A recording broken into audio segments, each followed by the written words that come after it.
The head, the tail, the whole damn thing.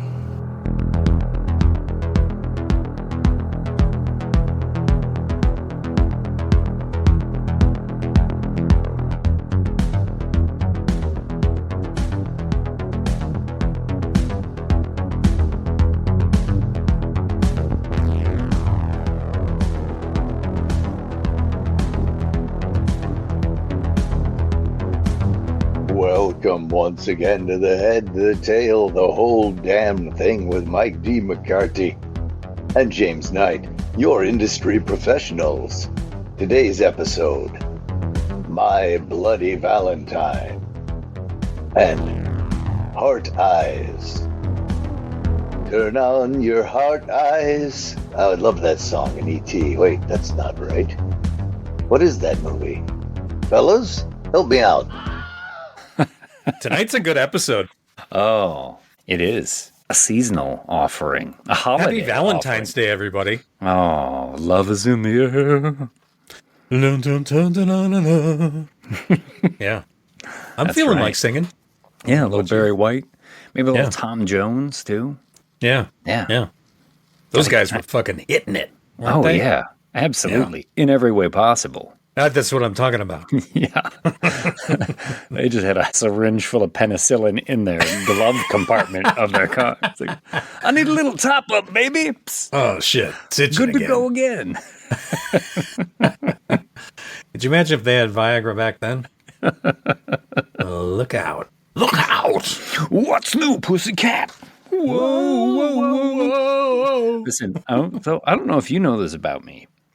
I love Tom Jones. Tom Jones got great pipes. Tom Jones is great. Has fantastic pipes. What's not Tom to love Jones about is Tom kind Jones? of a gross caricature of himself in the 70s. I've got this one particular album. It's like his greatest hits where he has the craziest spray-on tan you've ever seen in your whole life. It even rivals, I will say, it eclipses the spray-on tans from some of our current politicians. Sure. This one is just like, he is as orange as a basketball. It's amazing. That's good. We love that. We love that about Tom Jones. Tom Jones, lots of great hits. Of course, everybody knows, Not Unusual, What's New Pussycat, She's a Lady. But for me, it's Love Me Tonight. Yeah. Really? How's that one go? Tell me, baby, that you love me. Say you'll never leave me. Oh, love me tonight. And that's it right there. When it hits those Spanish horns, you're like, yeah, that's the shit right there. Hell yeah. You're feeling like being loved that night, huh? Mm-hmm. Yeah. Excellent. Yeah. That's good. Loved in a way that only someone who comes from the coal mines of Wales could give it to you. That's Tom Jones all the way. Coal mines, you say? Yes, I do. Happy Valentine's Day. What a segue. Yeah. We did not plan that. No, we don't plan plan anything. most of this shit. But of course, coal mines factor into our classic movie, Welcome to the Head, the Tail, the Whole Damn Thing, where we pair a classic horror, sci-fi, or fantasy movie with a new release horror, sci-fi, or fantasy movie. Something we think makes a good double feature. Yeah. And in honor of St. Valentine's Day, 1981 classic, takes place in the coal mines. Are they coal miners? I don't know that it's coal, but they are miners. My Bloody Valentine. The original, My Bloody Valentine. And we're going to pair this up with 2025's Heart Eyes. Yeah. I think it's a really good pairing. I do too. I mean, listen, if you're a horror fan and you don't have plans for Valentine's Day, this makes a fantastic double feature to cuddle up with your special someone. Absolutely. Or special some too, because these days people are into that more openly than they used to be. Why not? Yeah, go for it. In fact, I'm hoping someone will listen to this episode and cuddle up with themselves. That also is just fine. Yeah. We don't judge. We don't judge, and we hear you. We hear you, listeners. We're there for you. Well, I'm ready to cuddle up with My Bloody Valentine. Okay. Do you have a little... Well, as usual, Right up? you turn me on to weird things on the internet, right? I thought we weren't going to talk about that on the No, podcast. not that. Oh, okay. No, we can't talk about that. The other thing, Stephen King Dark Web. Oh, Yeah. SKDW. SKDW. We've So gotten I used your login name and password because we share everything. Good. Sure. To get into it. And just make sure you delete the browser history when you're done. That's all I ask. You don't want to know what I was looking up on the Stephen King dark web? No. I mean, we share everything, but we don't need to know everything. That's about each also other, true. You know? That's also true. So, as you know, this has a murder ballad at the end of it. It does. Yeah, which is pretty Gordon fantastic. Lightfoot-esque murder ballad at the end of this whole very Canadian movie. But that's not the only murder ballad that they recorded. Oh. There was one that was recorded later. Oh. And it wasn't by John McDermott, but this one was also written in a day. It is a My Bloody Valentine murder ballad about how the movie was slaughtered by the MPAA.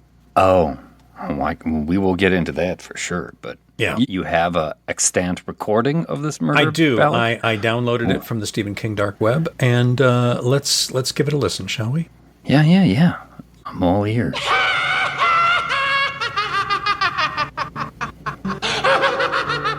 Oh. Nova Scotia at night, where it's cold and it's bright, there's a tale of horror and fright. George Milhocker's frame, a chilling refrain, a tale of revenge it became. Stephen Miller's script too, so dark and so true, of a town's curse and its haunting hue. 'Twas the start of the year, and the 14th drew near. The ratings board gave them the fear.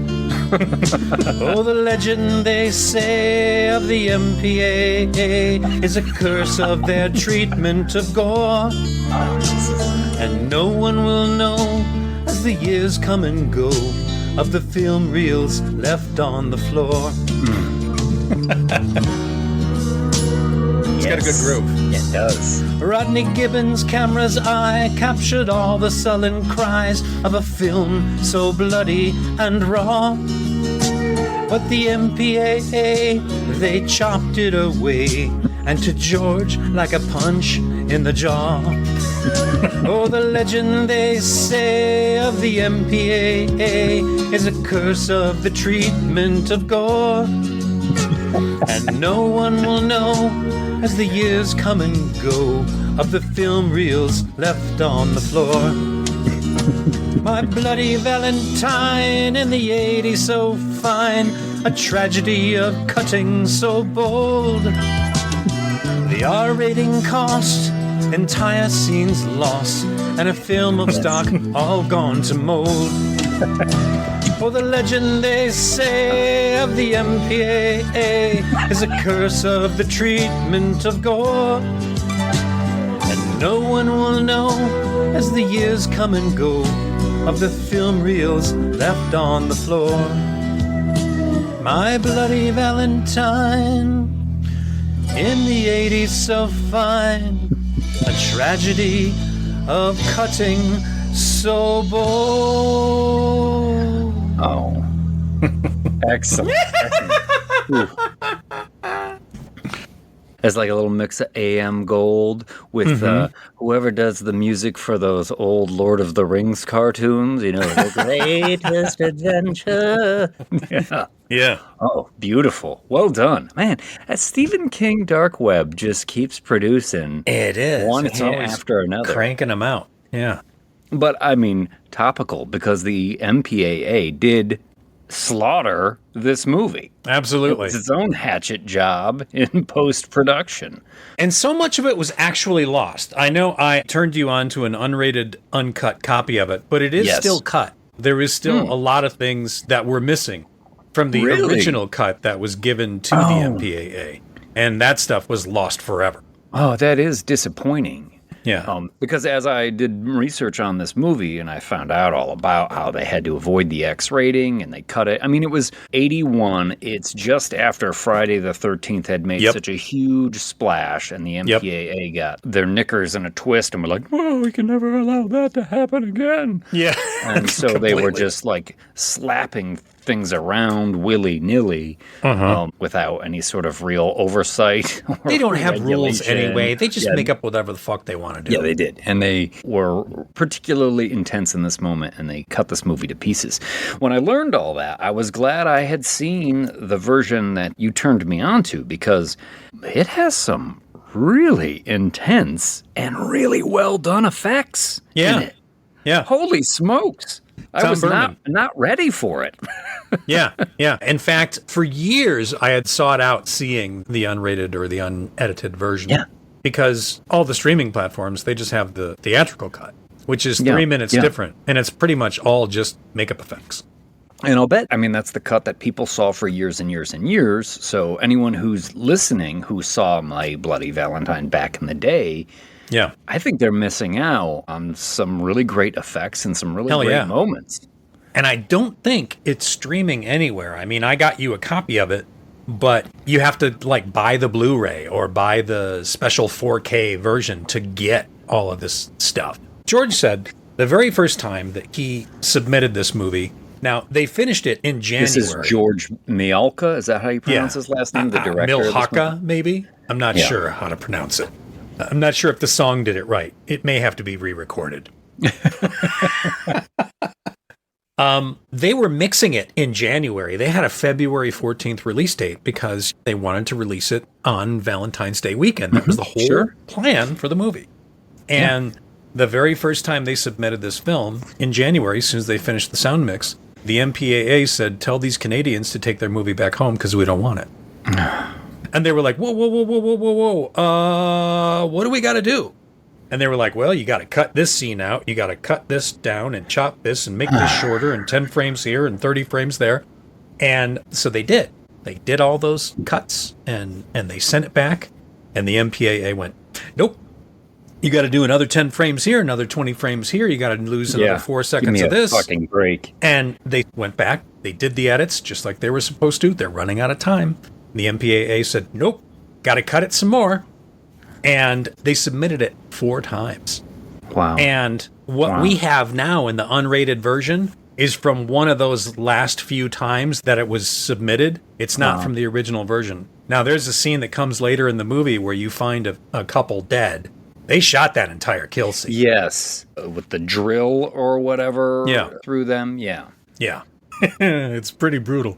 I haven't seen it because it doesn't exist anymore. But George, I saw an interview where he was talking about it and describing what happened in the scene. And I was like, fuck, I wish we could have seen that. Because that's something you would see in a movie today. And in fact, for sure, we see in a movie later tonight something very similar. Yeah.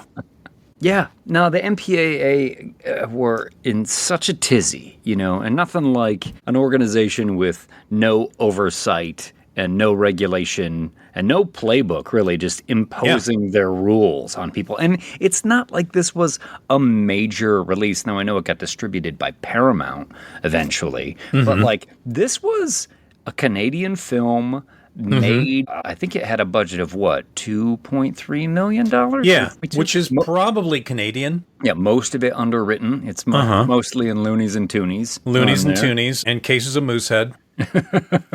Which they go through plenty in this movie. Yes, they do. Moosehead was a sponsor of this movie, actually. That makes a lot of sense. Because they seriously were. So they put Moosehead in as much as they could. But at one point, they were like, we got to make it look like there is another beer out there. So there's one scene with Schlitz. Well, yeah, they have Schlitz in there. Schlitz and Moosehead. Yeah. But, this one starts off bold scene. Right in the beginning, sex with a minor. You can't always do that without getting You can't start arrested. A movie with sex with a minor these days. Yeah, the MPAA, I wonder if they had problems with that. But we see down the long mine shaft 2 people with masks and breathing apparatus, hard hats and coveralls, a couple of minors coming through, and one of them strips down. Hey, Blondie, what's up? How you doing? Bra. Pretty blonde woman, little heart tattoo on her chest, and she goes to take the mask off the other minor, and she's kind of stroking his breathing tube, like, and he's like, no, I'm gonna leave the mask on. King. Can leave your mask on. Remember that Joe Cocker. Joe Cocker song? Yeah. That was a pretty big hit back in the 80s. It was. Huge one. The other miner leaves their suit on and little boob grabbing here before it gets sort of lost in that heart tattoo and then just pushes this woman against like a rusty metal post or something that's sticking out. Yeah. It comes right through her chest. Scream, zoom into the mouth. Yeah. Title screen. My Bloody Valentine. Good stuff. Yeah. Great stuff. And then we get a little subtitle, Thursday, February 12th, which is something I didn't pick up on the first time I watched it. Oh, it's Friday. The second day of this movie is Friday the 13th. Yeah. You know what? I didn't pick up on that either. Well played, sir. That's good. So they sort of tying it into the popular slashers of the day. Mm-hmm. Before we get into this completely, though, I do want to say I took a real journey with this movie, having watched it twice in the last week here. And I ended up really liking it and appreciating it and enjoying it a lot more on the second time around. Sure. The first time I watched it, I thought, the acting's not so great, and this really looks really low budget, and the lighting is kind of subpar, and there's so much about it that just seems so weird. But the second time through it, I realized that those elements give it a sort of authenticness that 100%. you do not see in a lot of other The characters genre feel films. real. And you actually care about the characters a little bit. Yes, not like horror movies today where they tend to break off everyone into their archetypes, right? Of like, here's the jockey kid, and here's the brainy one, and this is the bitchy girl, and they all gotta die, and they're all somewhat unlikable. We've got the funny guy in this one, and we've got the heavy-set dude who actually is super likable, super smart, and has the hottest girlfriend. Yeah, way to go, Canada. Well done. Also, something we'll talk about too is like these are not kids. These are not horny teenagers or anything. They're all young adults. And one of the things I kind of have a problem with in this movie is that like sometimes they kind of treat them like kids. But these are all grown-ass adults. They're all like really we're not talking Suspiria, treating them like 12 or 13-year-olds, though. But the Valentine's Day dance is coming up, and they're all super excited. And even in this first scene, they're coming out of the mine, and all the guys are showering up, and they're all excited, and they're talking about the big dance on Saturday night. And they're playing grab ass and knocking each other around, hitting each other with the hot mops. Yeah. They shower up and wash the grime of the mine off. They're literally running to their cars and pulling up their pants so they can get to the Union Hall where their girls are decorating for the dance. And they tear out of there. It's like banjo music's blaring. And not even like the Foggy Mountain Breakdown we're getting right now could make this movie less Canadian. Like right off the bat, all of these guys are about as Canucky as they come. It is. This movie is Canucksploitation, for sure. Absolutely. Yeah. Oh, Canada. There was a boom in Canadian horror back in the 80s, and the government funded most of it. This was one of those partially funded by the government movies. Yeah, a lot of this was funded by the government. So let's talk about the mine for a minute and the town. Oh, gosh. Because the town is a character in this movie. Oh, my gosh. And the mine, obviously, is a character in this movie. Mm-hmm. And they chose a shut-down mine in a town. Yeah. And they went there to shoot. Every single scene shot in the mine was shot actually in the mine. Yeah, like I know. Thousands and thousands and thousands of feet down. And it is one of the things that lends that authenticity I was talking about, because this is no set. Like, they don't have room for their equipment down there. Everything feels dirty and shitty and grimy and really gives it that air of realness that you lack with movies that have bigger budgets and better polish to them. You know, they had to spend a lot of money to make it dirty and shitty and grimy because the town was so excited that a movie was coming to film in their mind that they cleaned everything up. They like polished and shined everything and cleaned everything and painted everything. And when the crew showed up, they're like, "Oh my God, what are we going to do?" Yeah. So they spent like $30,000 or $40,000 just dirtying everything up again. Yeah, back to the way it was, right? Yeah, They yeah. also spent a lot of money on lights, right? Because the lights that they wanted to bring, the ones that you would use on a real film set, those were too hot. And they had real pockets of methane down in the mine still. It was still They a lost a bunch of dangerous place. shooting days to pockets of methane because they would have to test it every day and be like, oh, well, it can't shoot down there today. And so they had to use lower wattage light bulbs too as a safety thing. And that's one of the reasons why this movie is really dark. And but it only lends again to that claustrophobic and authentic feel. That mine is absolutely a character. In It's this. so cool. It's so cool. And the town, as you were saying, also a character. Yeah. What a shithole that place is. Do you know I hear what it mean? hasn't changed much, to be honest. When they are tearing into town, they pass the sign, "Welcome to Valentine Bluffs." I don't know what the town's real name is.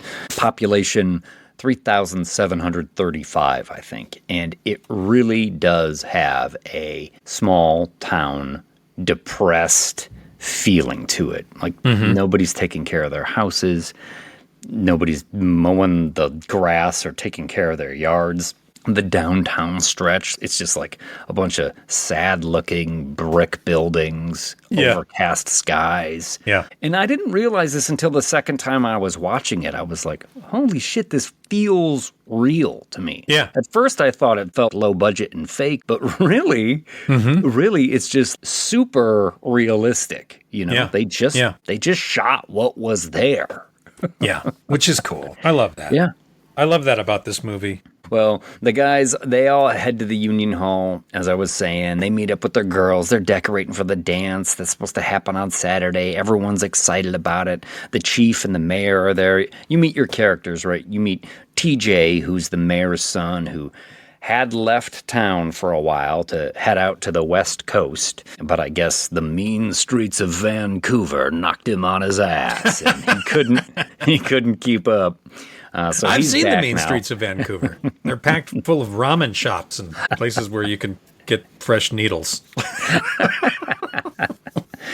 But he's back. He's working in the mine. His dad is the mayor. You meet Axel, who's kind of like his former best friend, but who's now with his girl, Sarah. Because when TJ left, Sarah was... I mean, there's not a lot of options in the town.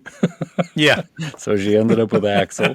Like, there's Hollis, the big, doofy, nice guy with the big mustache. Yep. Howie, who is the clown of the group. And their girls, Patty and Sylvia, is with a guy I just called Copper Top because he's a big dude with pale skin and, like, the reddest hair I've ever seen. Hello, Irish.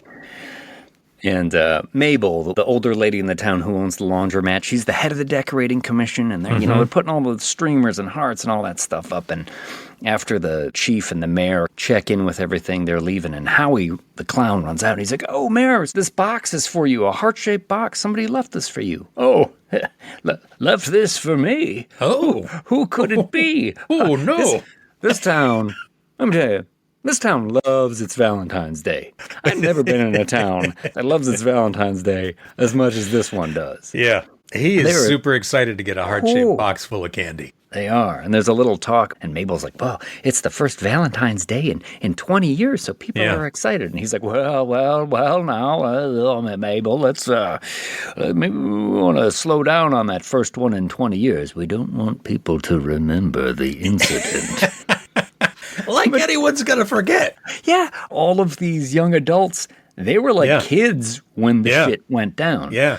A legend, as will be related a little bit later in the movie, about when they were having their Valentine's dance, and the supervisors at the mine were all eager to get to the Union Hall, so they left without checking the methane levels down in the mine, which then resulted in an explosion, and 6 miners got trapped down there. Yep. And then, of course, it was an emergency in the town, and it took them 6 days to dig everyone out. And by the time they got down there, only one man survived. That's right. Harry Warden. And they flash back, and you see that he's like eating one of the dead miner's arms under there. Which is one of the things you don't see in the theatrical cut. And also, I gotta say, this is another example of, like, It was 6 days, man. I understand you're hungry. I understand you are hungry, right? But, like, I would have held out a little bit longer than 6 days before I started feeding people. That's the exact reason why I travel with barbecue sauce in my carry-on bag. Because I know someday my plane's going to go down, it's going to be in the mountains, and I'm going to be trapped, and maybe it's day 4, and I'm looking at the frozen dead pilot, and I'm like, you know what, let's build a fire because I got some KC Masterpiece in my bag over there, and that's going to taste pretty fucking good on this long pig. At least taste better. But no, Harry's going raw. More long pig. Look, I will admit to you that anytime I'm in an elevator with people and it like shudders when it shouldn't, or it makes think a about noise, who you might have to eat. I start looking around like, who's the first one to get eaten here? I'll make damn sure it's not me. I always look around and think, who's the first one that's going to have to pee? Technically, it's probably going to be me. That's... Well, the mayor's got the heart-shaped box, and he's in a pickup truck with the chief of police, and he's all excited. This is so wonderful. And he opens the heart-shaped box, and he pulls out a card that has a little poem written in it, which I wish I could remember verbatim, but it's like, I warned you that this would happen. Yeah. You forgot what happened 20 years ago. And then he pulls off like the white piece of paper to reveal inside. What? No. That's right, Mark Wahlberg. It's a human heart. Human heart. Not again. Not again. Not again. You know what I love about this scene is this beat up old truck, this old pickup truck that the chief of police is driving. Yeah. He pulls it over, spins it around, and some fucking dog out of nowhere hauls ass to the truck, starts barking and snapping, and almost gets hit. I know. And It's I'm so like, close. there's no way that's a part of the movie. No, not at all. Not at all. Yeah. They were just shooting this when they could, where they could. Yeah. They didn't have enough crew on hand to stop some shit like that from happening. But yes, that dog almost gets run over. It does. And I did hear George talk about it too. He's like, yeah, that dog came out of nowhere. Nobody knew it was coming. Everybody freaked out because they're like, don't get hit, don't get hit, don't get hit. And then the truck pulls off. Pretty good. Well, we're going to cut to a little bar here in Valentine Bluffs. And this is where the bartender, older gentleman, will give us that legend of Harry Warden who got trapped in there 20 years ago and then went crazy. They sent him to a mental institution, but he escaped a year later. And the look on his face as he's telling the story is fantastic. The 2 supervisors who left the mine without checking the levels as an act of revenge. And he said, you can never have a Valentine's dance again, or I'll be back. And they're all like, oh, come on, get off it. And he's like, you'll be sorry. You'll be sorry. Oh, my God. There's so many stories in this movie. It's so Holy great. smokes. Everyone's sorry about something. And how about that ship's captain guy sitting at the bar? Oh, yes, with a pipe in his mouth. And No way was that guy like an actor. That's a local dude in the town. Yes. They probably said, have a seat. We're going to be here a couple hours. We're going to spin a yarn. Yeah. For sure. There's a lot of smoking in this movie. Smoking of pipes, smoking of cigars, smoking of cigarettes. Everyone People smokes in this movie. Oh, yeah. I mean, it's a Canadian mining town, and everything about this movie seems really folksy, you know? Which is another one of the reasons why I really like this movie. Because I like small town folksy horror. I love the vibe this movie gives from the very beginning. And TJ, by the way? Yes. Canadian Bill Hader, am I right? Oh, yeah. A little bit there. I see that. I see what you're talking about. Oh, yeah. That right there is Bill Hader, eh? You'll see. Yeah. We'll post it on the Insta. You know, I also see like a young Canadian Robert Urich in there, too. Sure. Sure. Well, TJ is there. He's playing shuffleboard at the bar, and this is when you find out that he's a little bit steamed that Sarah is now going with Axel. And Sarah's like, it's your fault, TJ. You left, dude. You went out to the West Coast. You know what they got out there? Vagrants, hoodlums, dope smokers. Troublemakers. That's right. And the Vancouver Canucks. That's right. You should be a Winnipeg Jets fan. No, I'm pretty sure these are Nordiques fans all the way. Yeah. These are right. 100% Quebec My bad. Nordiques fans. My bad. Oh, yeah. Oh, well, the mayor and the chief of police now, they got this human heart, so they're trying to get a hold of the mental hospital to find out if Harry Warden has escaped. But they talk to a coroner here. Well, it's a human heart, all right. Oh, yeah. He says, it's too bad he wasn't eating like a cruller or something. Like, another missed opportunity for a coroner to be snacking on the job. Oh, yeah. This here is a fine cup of Joe from Timmy Hortons. Yeah, and this right here is a human heart. Looks to be a lady's, eh?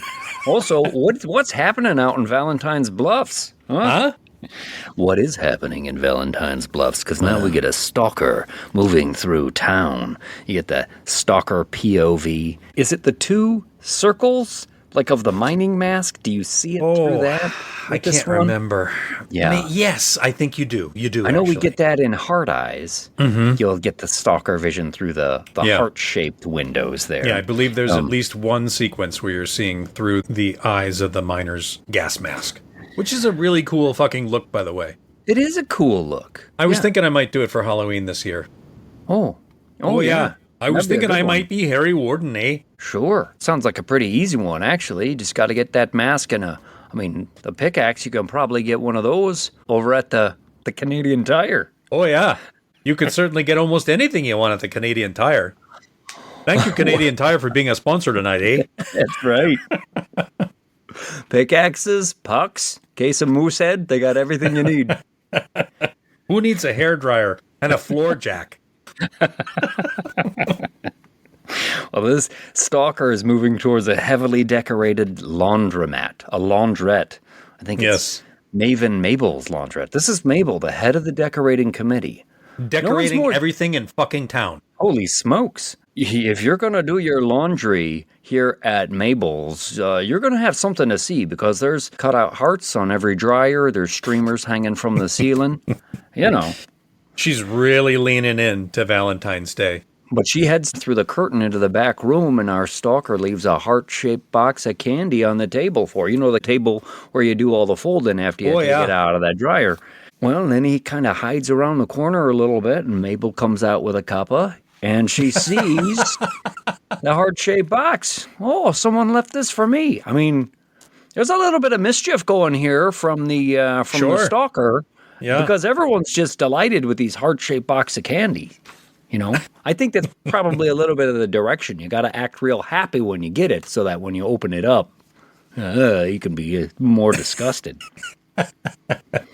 Well, she opens it up and then the lights go out. There's no heart in this one, or is there just like a warning card? It's a warning card, then the lights go out.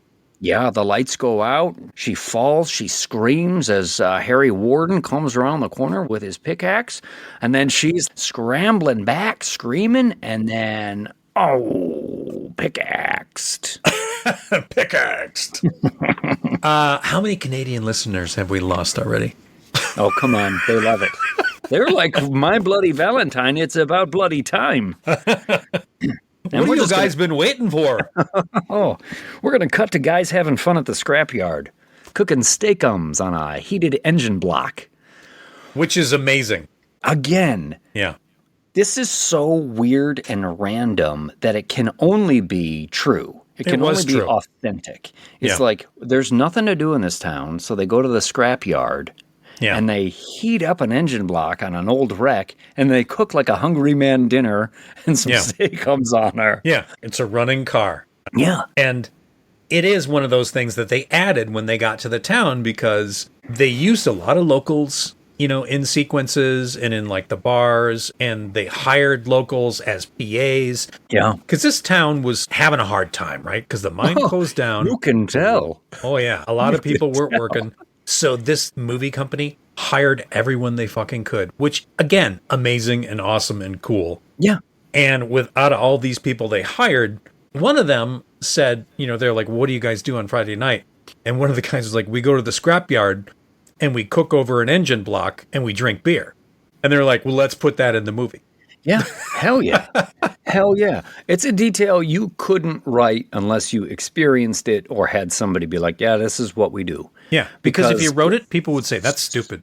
Take it out. It's so wild. Again, the first time I watched this movie, I saw details like this. I'm like, that's fucking, what the fuck is happening? That's all weird. The second time I was like, oh man, this is like right on the money. Yeah. It's too weird to be anything but true. Yeah, they said the beer stays cold and they just run the engine so they can heat up the TV dinners. Man. I think I want to go to a party like this. Oh, God.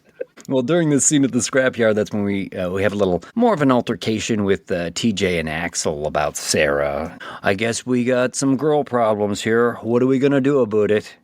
Well, I ain't going to back off. I mean, so Canadian. They're going after each other here a little bit. Axel walks away, and this is when Hollis, the big guy with the mustache, comes by with the Hungry Man TV dinner. Yeah. Peel Amazing the foil detail. off. Let's have a little. The apple pie is the best part of it. Oh, yeah. Do you know how hot that gets over a V8? Holy smokes. Well, Friday, February 13th, the next day, the chief is asking the mental hospital about Harry Warden, and the lady there's like, Harry Warden? I have never heard of Harry Warden. Like, what do you mean? He's like, we got no record of him. Is he a center? Yeah. Does he play for the Maple Leafs? Oh, yeah, sure. He scored 46 goals in the IHL, 1978. Yeah. No, Harry Warden, the guy that killed 2 people 20 years ago. We put him in the hospital. They're like, no record of him. Never Sorry, heard of him. We don't know where he is. Like, ooh, Canadian record keeping. Yeah. Not so great. Free healthcare, but we don't write any of it down. That's right.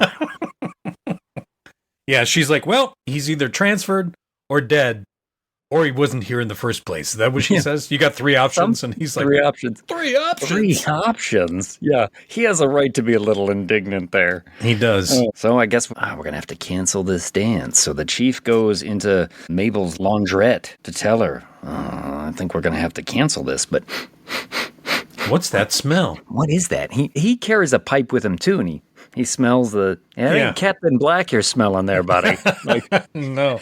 he's walking around, can't find her, and eventually he notices one of the dryers is running. Let me just say, Ba-dunk, ba-dunk. That Harry dryer better be Warden- making a shitload of noise. and Harry Warden must have had a shit ton of quarters or fucking toonies just so that this dryer has been running all night long. He loaded it up. He did. He just kept slotting them in there, one after another. Uh-huh. You think Harry came by every 30 minutes and went, no one's discovered her yet. Yeah. Another 50 cents. Ka-chunk. Into there. Yeah. Go and hide in the back and wait. Oh, why isn't it going in, eh? Oh. This one's American. Damn it. Damn it. Well, the chief discovers where the scent is coming from as he opens the dryer door and wow. There's Mabel. Oh boy, tumble dried to death. Yeah. This is a horrid corpse. Yeah. This effect is super gnarly. Again, this is about 30 seconds longer than the theatrical cut. Even today, this is a really ghastly looking effect as she pops out of there. It's a really well done body. It is. Tom Berman did all the makeup effects for this movie. Tom Berman here in Los Angeles. Still around today, still alive today. Berman Studios is turned into Vincent Van Dyke Effects, and Vincent sort of runs that shop now. But long ago, it was Berman Studios, and Rob Berman, Barney Berman, whole family of Bermans. They worked on movies for years and years. And Tom actually worked on Planet of the Apes with John Chambers. Yeah. Wow. So Tom was like top of his game. He did Invasion of the Body Snatchers, all that fucking cool shit that was like 78. He was just firing on all cylinders. Well, and yeah, this is a really, really well done. It sure is. All the effects on this, I think, are pretty cool. They're great. And really hold up today. All right, now we're going to have to bring people in here, body bags in the laundrette as they're going to take Mabel out. And the chief's like, guys, just make sure you take her out the back. We don't want to cause a panic. And I thought, why not? Yeah. Seems like something your town of 3,700 people would want to know. Like, this is a small town. Somebody saw something. There's a high percentage that one of you is the murderer. Yeah. There's 100% that one of you is the murderer in this town. But as her corpse is getting taken out, the chief pulls a Valentine card out of like the cavity in her chest. The cavity in her chest, yeah. It happened once. It happened twice. Cancel the dance. Or it'll happens happen thrice. Yeah. Thrice. Yeah. You use thrice. Just because you're a slasher and a psycho killer doesn't mean you can't use some nice old-timey language sometimes for a poem. Thrice. Very good. I would have immediately started to finger that old sea captain. Oh, he seems like somebody that would use the word thrice. What do you mean when you say you're immediately going to finger him? Yes, I've been at sea a long time. I know what this is all about. I'm going to stick a loony in your toonie, if you know what I'm saying. I'll take thrice fingers, please. Let's not go stampeding towards thrice fingers. Let's start with one. Thrice knuckles deep in my loony. Oh, my goodness. Yeah. The mayor, tear down the decorations and lock up the Union Hall, or Harry will kill again. All right. Chief tells kids, guess what? No dance. And that's the way it's going to be. Oh, yeah. Right. He's got a little bit of John Wayne to him. The cool thing about that guy is, what is his screen name? Iron Buffalo. Yes. He is Cree First Nation, and he's wearing a toupee because he's got hair longer than Mike McCarty in braids.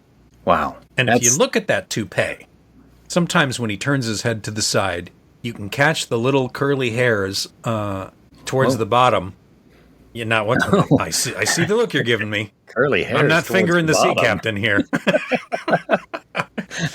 It's those little curled nape neck hairs. You can see some of those floating down beneath the bottom of his wig. Also, the back of the head, you can see like a weird little lump because he's got braids sort of coiled up behind him.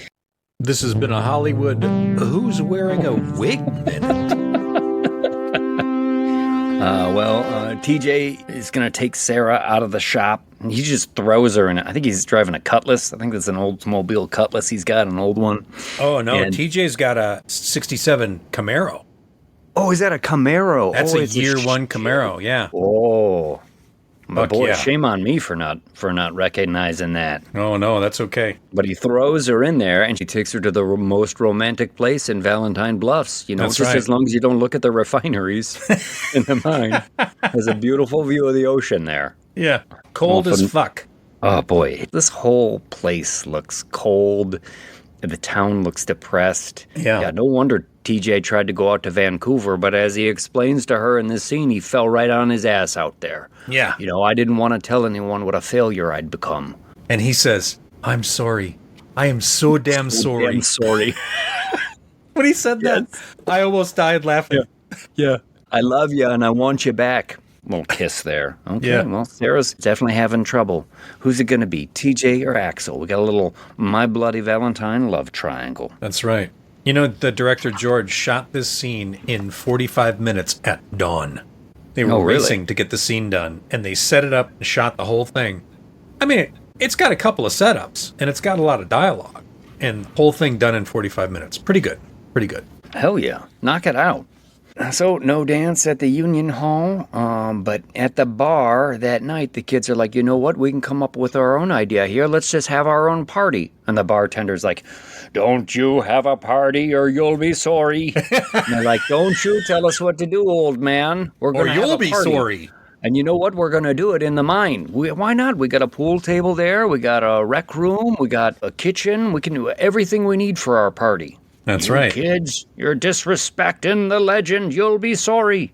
Yeah. The legend of a killer miner who said, don't ever have a Valentine's dance or party.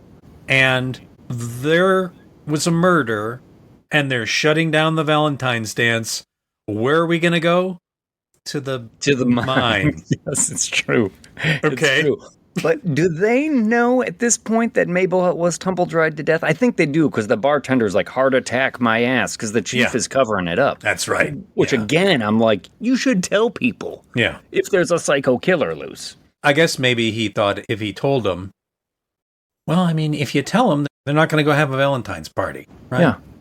So are we saying that Chief Newbie is the real villain of My Bloody Valentine? Oh, my God. I think so. It's always The Iron cop's Buffalo fault. himself. It's always the cop's fault. Yeah. Goddamn well, cops. the bartender's, he's upset.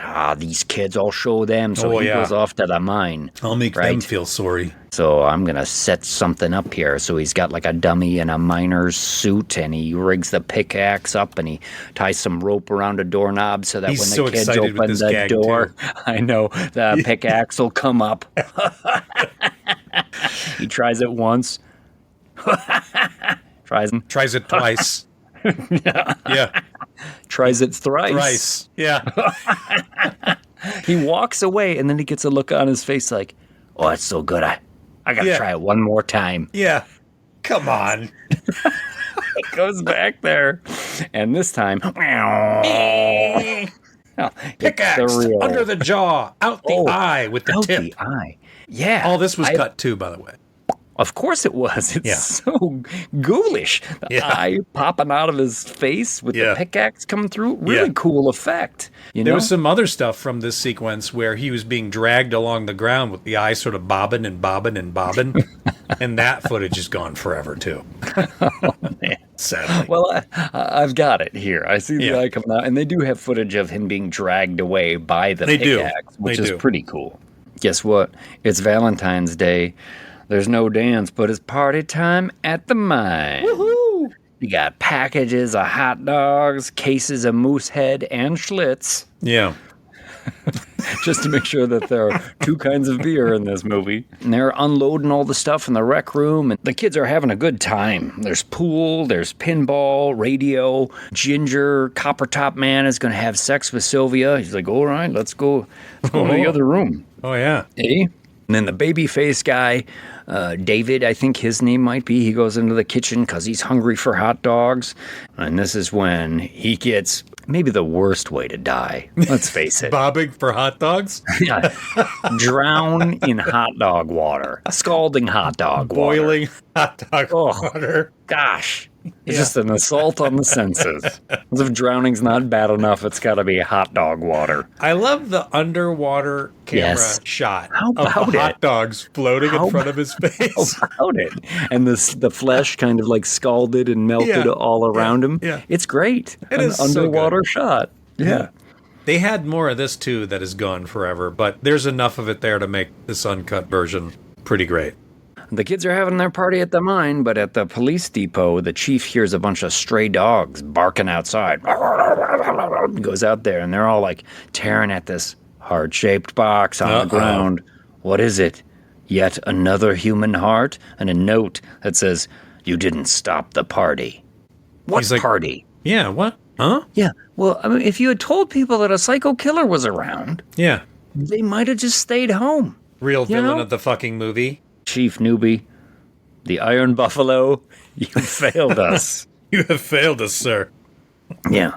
At the party, Axel's getting handsy with Sarah, and there's more tension, and TJ's getting mad at Axel, and it's become an all-out fist fight. They decide to drop the gloves right there in the rec room. Oh, yeah. And it's broken up by Hollis. Come on, guys, cool off here. No. Axel rushes out, pissed, brokenhearted. Five for fighting. He takes himself to the box because he feels shame. Sarah wants everyone to stay away from her, so there's no action for those two. But in the changing room, Copper Top and his girl Sylvia are getting hot and heavy. Oh, yeah. You know what we need? Yeah, I got one right here. Yeah, pulls out a condom. No, I mean a couple of beers. Oh, God love your Canadian soul. That's right. I wasn't talking about the condom. I was talking about the beers. Well, do you mind if I put 2 in the bush and 1 in the Schlitz? How are those beers for you, Missy? He's going to give her the hammer pick, I think. Oh, right up the old Lowenbrow. Yeah. Oh, the moose's head. That's right. Just kneel down and get a mug full of twats. Oh, so good. Well, he goes off for the beers, leaves her alone, goes back into the kitchen, grabs the beers out of the fridge, doesn't notice the corpse in the fridge because he's on one-track mind. He just kind of like talking to the girls over his shoulder, grabs his sixer, closes the door, but we see... It's kind of a funny moment, frozen dude in in there. Well, and one of the other girls pulls a heart out of the hot dog water, like a boiled heart. And obviously cooked heart. Yes. Like, we got a cow's heart and we cooked it in the hot dog water. Now, who's eating those hot dogs that night? I would just gives them a little extra flavor. Look, once you've eaten steakums off the engine block of a 79 El Camino, a little heart sauce in your hot dog water is no problem, eh? Oh, yeah. That's a real good point, eh? I did think the killer did a really great job of not making a mess here. After he killed the kid and cut out his heart, there's not blood all over the place. Cleaned up. He's got the mop and he's doing the floor, hoping nobody comes in. Well, Copper Top's girlfriend Sylvia is getting freaked out in the changing room because somebody has turned on the showers, right? This is the room we'd seen at the beginning of the movie. And I guess when they're done in the mines, they hang their clothes up. They like send them up on a line that's hanging off the ceiling. Yeah, this is true because it's so hot down in the mine that they sweat like crazy. And then when they come upstairs, they just hang them up to dry. So this was all legit. The shower room, it was just pinched pipes so that they would spray it a little at the end. So this was all real. Yeah. Everything seems authentic about this mine. The elevators, the rail cars, the showers, they just used what they had. Yeah. But it gives a realism to this movie that most movies fail on. Yeah, at first glance I thought, oh, it's low budget. What the hell is all this stuff? It makes no sense. No, it makes perfect sense. It makes absolute sense. Yeah, totally. So all these clothes are coming down, like dropping from the ceiling on these lines, and then the body of the bartender. Who's sorry now? Oh, he drops down, his eye hanging out. Yeah, Sylvia's freaking good body out too. Yeah, and then there's the killer. There's Harry. Picks her up. I mean, she's a little girl, and you had seen her get picked up by Copper Top earlier in the movie. Yeah, in the same way, kind of by the head. Yep, she's screaming, and then he just sticks her on this shower head. Yeah. And her body's hanging, mouth open, screaming. Yeah. They had a stirrup on his leg so that he could fake pick her up, and she puts her foot in the stirrup and puts all her weight on the stirrup as he is walking her around, because it's a pretty long sequence. As he walks her around the room, looking like he's carrying her, and slams her on the pipe. And when she's on the pipe, it's mostly a dummy. Oh, that's a good dummy. Another good dummy. There's some of her there for real, being sort of held in place. And then there's shots of her feet that are real, that are just dangling in place. Yeah. But yeah, some of that stuff is a dummy of her. That, again, Tom Berman made. Another good effect in this movie. Back in the break room, the girls convince Hollis and Howie to go down into the mine. Oh, come on, take us down in the mine. It'll be fun. I mean, take us into the most dangerous place we can find around here. I mean, life's real depressing and it kind of sucks around here, but can you make it smell worse with a chance for lethal activity? I know we're all drunk, but can we go down where the methane is, possibly? Yes. Where there's all sorts of things that might pinch or cut off parts of our body. Yeah. Yeah. Exactly. Okay, girls. All right. He's going to take him down there. And TJ is like, come on, you can't take him. You know the rule. No women in the mine. Which, I mean, I guess that makes sense also, just because it's fucking incredibly dangerous. Yeah. Don't do it. We just don't allow chicks down there. What are they going to think of all of our nudie pictures that we put in the underground rec room down there? We don't want you to see Miss October. So yeah, they load the girls up into these rail cars, and they're going to take them 2,000 feet down. Here, take these blankets because it gets awful chilly down there. Actually, it gets warmer down there. As the deeper you get in the earth, the warmer it gets. I take everything back I said about this movie then. Why do they need blankets? Why did he say it was going to be chilly? What a lie. All this is just such bullshit. Who wrote this garbage?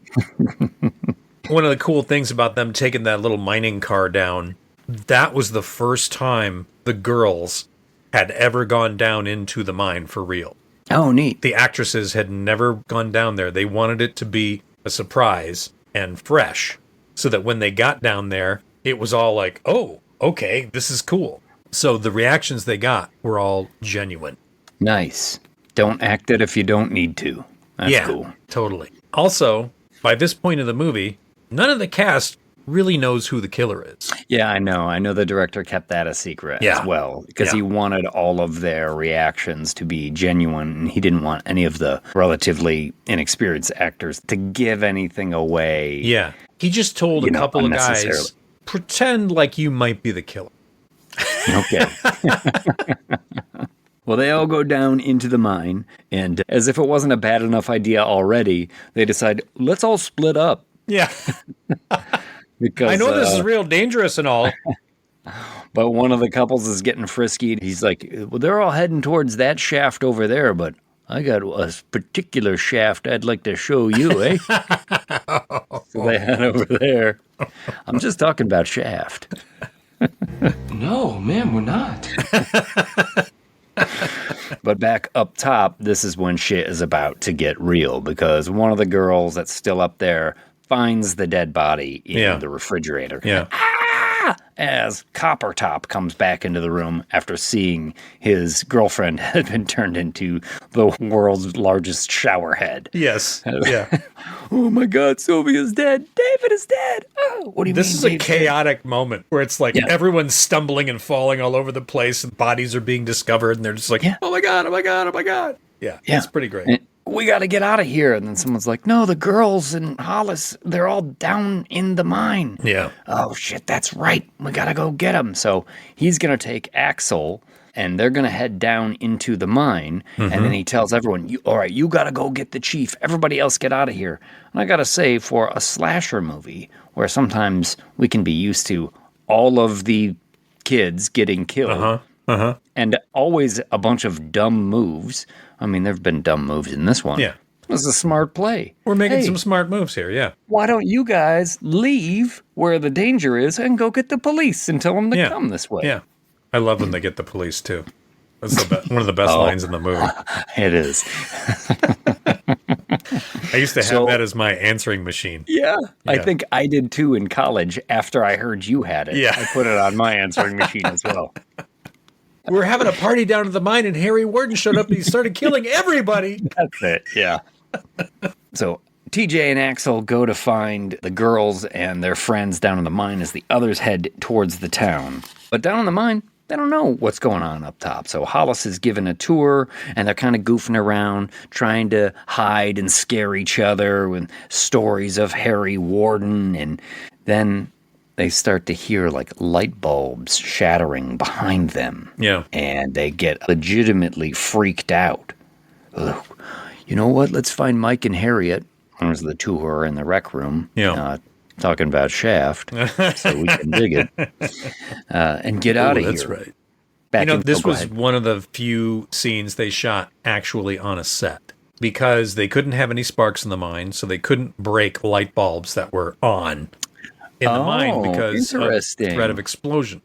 So there is an explosion at the beginning of the movie where you see the methane levels, they're bad. That's how people were killed years and years ago. That was shot on that set. Okay, There's a fight sequence that was shot in that set, and him smashing the light bulbs was shot in that set. Everything else was shot in the actual mine, thousands and thousands of feet down. And it took them 45 minutes to get down there to start shooting. And lunch would have been an hour and a half turnaround. 45 minutes up, have lunch, 45 minutes down. Gosh. So much time lost. But the realism, fucking cool. Yeah. It's what makes this movie for me. Yeah. Honestly. Me too. That aspect of this movie is what makes it stand out in an era when we get a lot of slashers. Yeah. So back in town, this is when the kids find the chief. You have to get to the mine. We were having a party and Harry Warden started killing everybody. Harry Warden. So the chief speeds towards the mine and he gets on his radio and he basically calls for every available man to help. Yeah. Everyone's got a radio in their house, I'm pretty sure. So there are dudes putting down a stack of pancakes and getting up, slipping their boots on and grabbing a rifle. Yeah, that's right. Taking an extra Labatt Blue for the road. Yeah, stuck it in your pocket. Jumping in their pickup. Yeah. Kids in the mine bump into TJ and he gives them the scoop. Hey, look, we got to get out of here. What about Mike and Harriet? And then again, they all decide to split up again to find everybody. Let's go find them. Okay. Yes. You should stay together, strengthen numbers, but it is still a slasher movie. Yeah. They're not going to make a smart decision every time. We know you got to do a little bit of that. So it's okay. Hollis goes into the underground rec room, and this is where he sees Mike and Harriet have been screwing. Yeah. Literally. Because they got a giant screw that has been drilled through them, and they are stuck together. This is one of the scenes that was lost forever that the MPAA said they had to completely take out. And they did have a sex scene where they started to have sex, and they were getting into it, and the guy is kind of riding into her, and he sort of like pushes his arms up and sort of leans back, and Harry Warden stabbed him through the back, out his chest. And she's got her eyes closed because, you know, she's really getting she's really getting screwed. I mean, he's getting screwed too. Then we can dig it. And he sort of slumps forward because Harry's pushing the drill, right? This is a three-way right now. Sure. Harry's screwing him in the back, and what's his name is screwing her in the front. And and the big screw. Two in the bush and one in the Schlitz. I think we covered this. Exactly, yeah. And he trickles blood out of his mouth into her mouth. Oh, okay. And she's like, oh. And that's when she comes to, like, you know, opens her eyes. She comes to? Well, just at that moment. Wow, no wonder this got cut. This sounds like this is a really racy scene. Are you saying she was knocked out the whole time? No.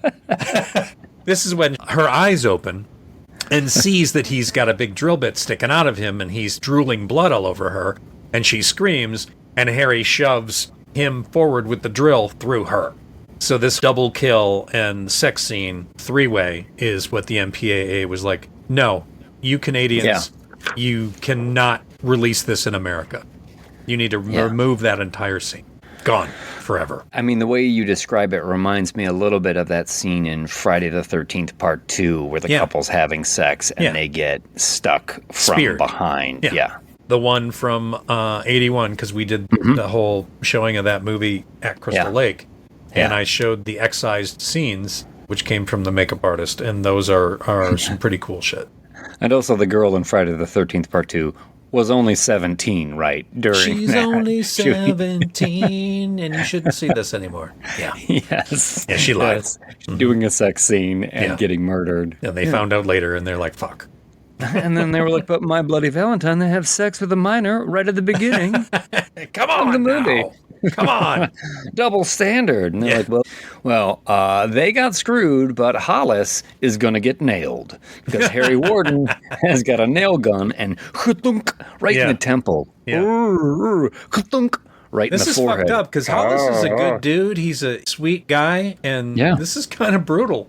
Yeah. Again, this was an added scene. This was something that was chopped out. Well, there's no one in this movie where you're like, oh, I can't wait for that person to get killed. No, not a single person. You know what I mean? It's not like when you watch these movies nowadays and you're waiting for the kills and you sort of start to create the checklist of like, oh, you know what? When that person fucking dies, I'm going to be so satisfied. This one, everybody's kind of a nice person. Absolutely. The next movie tonight, the opening couple, I couldn't wait for them to die. Oh, yes. Yeah, prime example right there. Prime example. But Hollis, he's a big dude, and he sticks with it for a while, because after getting a nail in the temple, a nail in the forehead, he manages to stumble all the way out of the room, all the way down the tunnel, and meet up with his friends before, like, he dies. He's got heart. Right in front of his girlfriend. He's got more heart than the Maple Leafs in the playoffs. Well, that is true.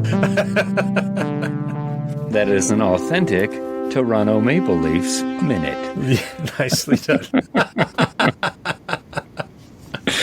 Well, the girls see Hollis die. They all scream. Patty, his girlfriend, gets absolutely hysterical and becomes fucking useless from this moment on in the movie. Oh my God. Even as Harry is coming down the tunnel towards them, she's like, I can't move. I won't move. I can't leave him. I can't. It's like, girl, you gotta get the fuck out of there, because here comes the psycho towards you right now. Sarah gives her the old Sean Connery.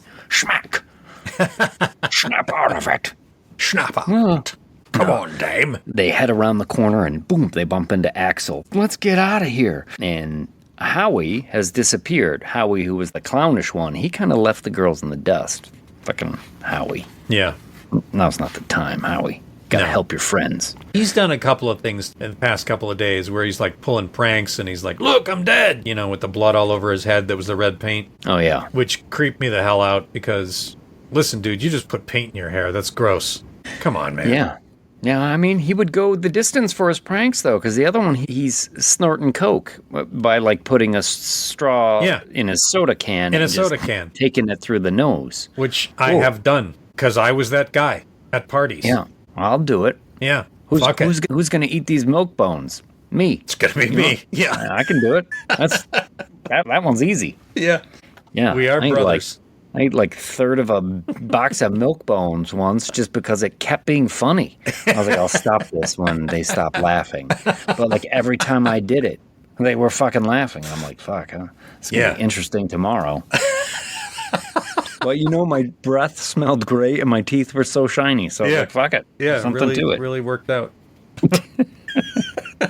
TJ, Axel, Sarah, and Patty all make it to the elevator, but the controls on the elevator have been busted. We gotta climb. I don't know if I can climb. God damn it, Patty. Go. And I thought, just put Patty last at this point, because all she does is hold people up, and she gets a little way up the ladder, and she's like, I can't go any farther. I won't go any farther. It's like, Patty, fucking, you gotta do this. And then Axel kind of bumps something, and a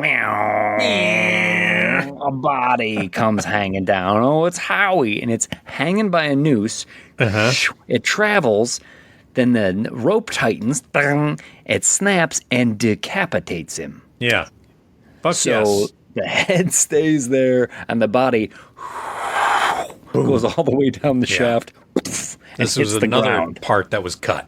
This is awesome. It is awesome. There's like so much to this one. It doesn't really make much sense because they're just like, we got to climb. And then they're like, okay, now we're going back down. We got to go back down. It's like they go up the ladder just so they can have this effect, but it is cool. Because you get the body coming down, the decapitated head, and then there's that shot of the body like sailing down the shaft. Yeah. And then the other shot from the ground level where you just see the body go boom on the ground. Yeah. Sweet. It is very good. Very good. Yeah. When the neck gets separated from the body, Sarah gets like blood splatter right in her face. Yeah. Something that these movies have in common tonight. Yeah, absolutely. It's in my mouth. So then TJ's like, okay, we can't go up there. We got to get to the rail cars. And I was like, TJ, why didn't you fucking take the rail cars the first time? That would have been the smarter move. That makes a lot more sense than trying to climb a ladder up 2,000 fucking feet. Yeah. Could you imagine? Could you fucking imagine? Hysterical Patty? Yeah. No. Listen, you only got to do this 1,897 more times. Just keep going, Patty. So as they're heading towards the rail cars, they got to go across this little plank bridge over a cistern. There's like a cistern of water there. Danger, 60 feet deep. Yeah. Axel says, okay, you guys go ahead. I'm just going to make sure no one's coming up behind us. And they go ahead, they turn a corner, and then they hear like, oh, crack, sploosh. Yep. They head back, and one of the railings has snapped, and they just see the light from Axel's headlamp fading into the gloom below. No one thinks to help him. Do something, TJ. Yeah, I don't know. Maybe TJ can't swim. He's like, it's 60 feet down. I can't do nothing. That's why he failed in Vancouver, you know.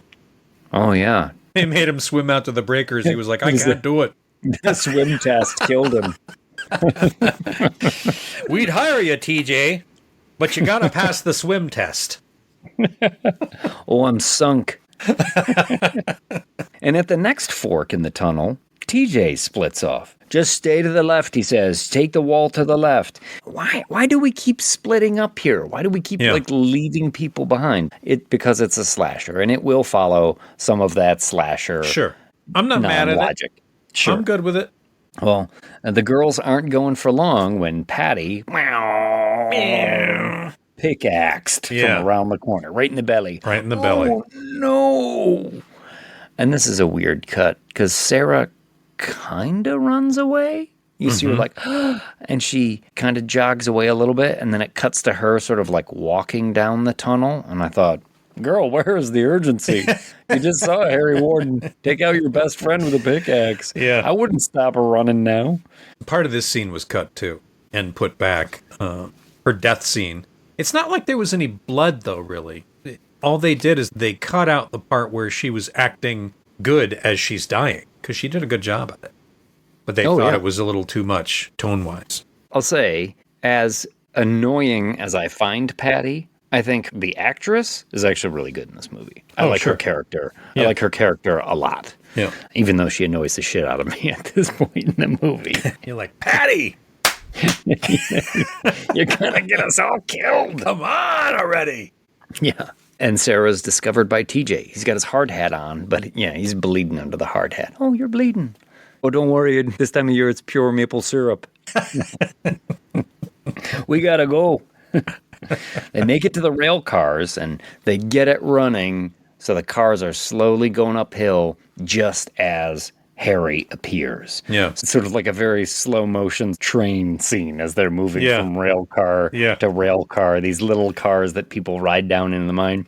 Reminds me of Disneyland when you're riding the little train. Yes, a little train around Frontierland. Yeah. But they all get knocked off there eventually, and then we get like a pickaxe and shovel fight with Harry and TJ. Real pickaxe, real shovel, too. I mean, they're being careful. Yeah. No one wants to be sorry later. No, you'll be so sorry if you hit him with a pickaxe. And as this is happening, the chief has rounded up every available man in the city, and they can't go down the elevator because that was busted. Yeah. So they're all coming down this tunnel, and they see the empty rail car come up. But there's a whole sort of army of individuals as TJ and Sarah and Harry all move into this abandoned mine shaft for the final battle. And as they're knocking pillars, that is causing walls to collapse and parts of the ceiling to collapse, and Harry has gonna bring his pickaxe down on TJ, and Sarah reaches up and she pulls off his mask, and it's Axel the whole time. Yeah, give it to me. What? No. Yes. Mark Wahlberg. It was Axel. And we flash back to one of the supervisors being killed by Harry Warden in his house. What we had seen when the bartender related the legend so long ago. And there's a little boy there kind of hiding under the bed looking at his father get... And then his father's heart get cut out. Yeah. And then you just see this little boy kind of sucking his thumb, his face covered in blood. Yeah. And you realize Axel watched his father be murdered and brutalized in front of him. And it has driven him mad. Mad, I say. So does no one know this about Axel? I mean, he's lived there his entire time. Because he will get pushed against the wall will cave in, and he will get buried, and TJ and Sarah make their way out to the main shaft there as all the men are coming down. And he's like, he's back there, he's buried under the rubble. It was Axel the whole time. And the mayor's like, you know what? Axel's father was killed on Valentine's Day 20 years ago. Like, wow, that makes a lot of sense, eh? Wow. I'm just putting this together here, Chief, but I think I have a suspect.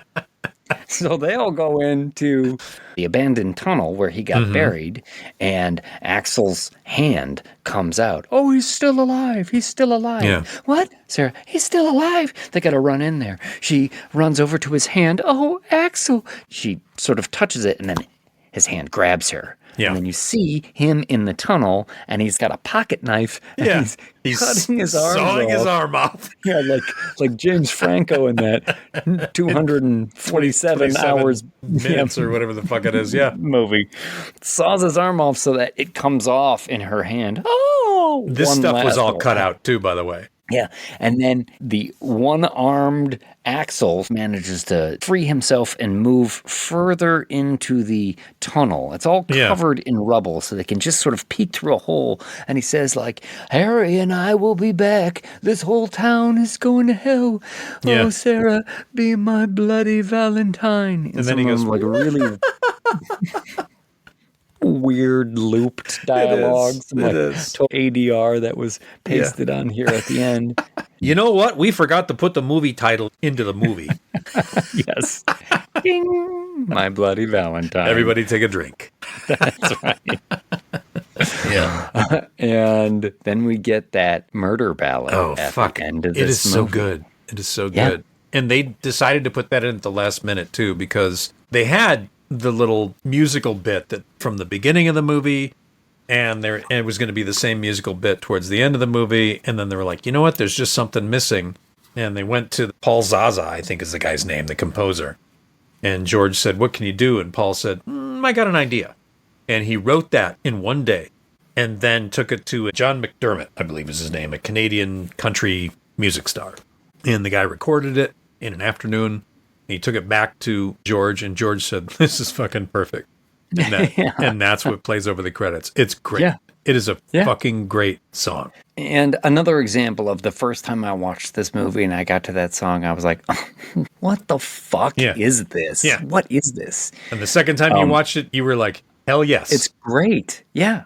I do remember seeing this movie as a kid. Sure. I didn't realize back then how Canadian it is. No, me either. I thought, oh yeah, it's the slasher that takes place in the mine.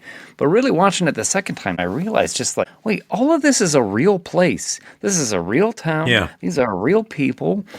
This is definitely a real mine. Yeah. The stuff at the scrapyard, it's just so weird and authentic seeming that I had a much, much deeper appreciation for this movie. Yeah. I think it really stands above a lot of slashers, most slashers, honestly. Well, how many pickaxes would you get this? As a genre or subgenre, slashers aren't my favorite. I do like a slasher movie, but I do think this one is good. But in terms of a movie, it's not necessarily what you want from me. I'm going to go 7.5 pickaxes with this movie. I would have given it 6 pickaxes if I had just watched it once. Because I would have been like, yeah, it's good. It's got some great effects in it. But it's really sort of like low budget and cheesy looking, and the acting's not that great. But I'm telling you, that second time I watched it, I was like, no, I missed it. I missed the mark the first time. So 7.5 from me. I think this movie is definitely what you want, and I give it 8 pickaxes. I've always liked this movie, and I hadn't seen it in probably 20 some odd years, and I'd never seen the uncut version. So this was a real treat to me, and I enjoyed it a lot more the second time too, because I was really getting into it. And the second time I actually watched it with the commentary and listened to George talk about everything. And I was just like, wow, that's good. Wow, that's really cool. Wow, that's brilliant. Yeah. It gave me so much appreciation for this movie. That's why I give it 8 pickaxes for sure. Yeah. If you're a fan of slashers and you haven't seen it, it's worth checking out. And I would just urge anyone who watches it to sort of use the lens and look at it and realize how much of that shit is just authentic, you know, from the streets that they walk down in that depressed little town to the depths of a mine shaft 2,000 feet below. Yeah. Yeah. Could you imagine? They wouldn't do that unpolished. today. It would all be a set. Oh, There's yeah. no way an insurance company would say, yeah, I'll insure your film for you to take the entire crew 2,000 feet down. You know, they were below the ocean floor. Like, Wild. What the fuck? Really? Wild. Yeah, I guess that makes sense, right? Yeah. They're in Nova Scotia, I think is where they shot that stuff, right? And certainly for the Valentine's Day holiday, Yeah. it's a perfect one to curl up on the couch with. Absolutely. And I think it does make a good double feature with our next movie. But shall we head into the lobby and then we can come back and get our heart on? Yes, let's get our heart on. Let's come back. With hard eyes.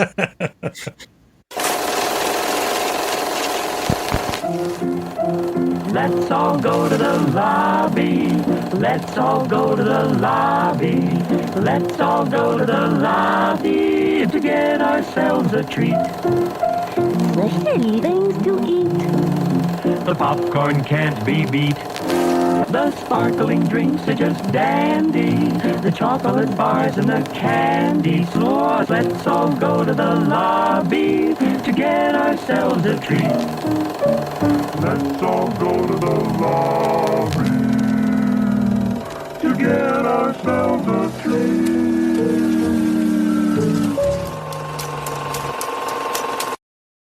And we're back. Oh, goodness. We're going south of the border for this one. Are we? But not south of the Canadian border. Oh, yeah. I think it was shot in New Zealand. Oh, that's right. Or Australia, one or the other. Well, I guess that is south of the border then. Pretty far south. It's supposed to be Seattle, but, I mean, New Zealand looks like every place, right? It does. They got... Yes, our second part of our double feature, our Valentine's Day double feature. And if perchance this is your first time listening, dear listener, know that we will do a spoiler-free version of this, as this is our newer release, before we step into the lobby and we come back to spoil the whole damn thing. Wow, we did that on cue. It's like we're brothers. Yeah. It's weird. Yeah, before we get into this, though, if they're filled with the Valentine spirit and they want to show us a little love, where can they find us? Go to patreon.com. The whole damn thing at patreon.com. Show us a little love. Dig deep. You don't have to dig very deep. I mean, it's literally less than a fucking cup of coffee.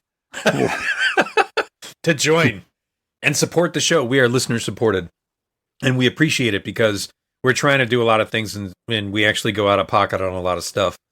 So every little dollar, every little dime helps. Please join the Patreon. Whole damn thing at patreon.com. Find us on the socials. Ring that bell. Subscribe. We are the whole damn thing 13 at instagram.com. We're on YouTube as well. And TikTok. The whole damn thing at TikTok. Click, like, subscribe. You know what to do. You know what to do. Please help us out. Yeah, ding that algorithm for us. It helps a lot. And we want to keep doing what we're doing. And what we're doing right now is giving the second half of our Valentine's Day double feature. This is 2025's Heart Eyes. Made a little splash last year, right around this time when it came out. I wanted to review this last year, but because of the space-time continuum of how we record, edit, and release the show, by the time I was like, hey, we should do Heart Eyes, we wouldn't have made it in time. Yeah. So we just waited until now. I mean, we had this double feature in the pocket for a long time. Yeah. It was the first thing I thought of. Yep, my Bloody Valentine and Heart Eyes. So, in the spirit of Heart Eyes, I have a little write-up that I can share, a little synopsis for you. Excellent. Now, it is Valentine's Day, a day, perhaps a weekend, perhaps a whole month. Maybe February is your whole month you're devoting to love. It's a month for lovers. If there's one thing that love inspires, it's good poetry. But if there's one thing that it inspires even more, it's bad poetry. So in that spirit, I have written a bad poem in the roses are red, violets are blue type excellent. meter. Excellent. Give me one more of those farts before I start. Just one more. A little taste. What do we got here? Yeah. Oh, gosh, there it is. This is called Ode on a Dutch Oven. If only. I'll do my best, Bill Curtis, in the spirit of National Public Radio. Excellent. Support your fucking local radio station. They need it. Heart eyes glow red in a rom-com that slashes. A mix of two genres. You might think it clashes. Director Josh Rubin tries to find the right tone by using formulas and tropes that are known. Lovers meet cute and closet jump scares. A slasher and rom-com, it unlikely pairs.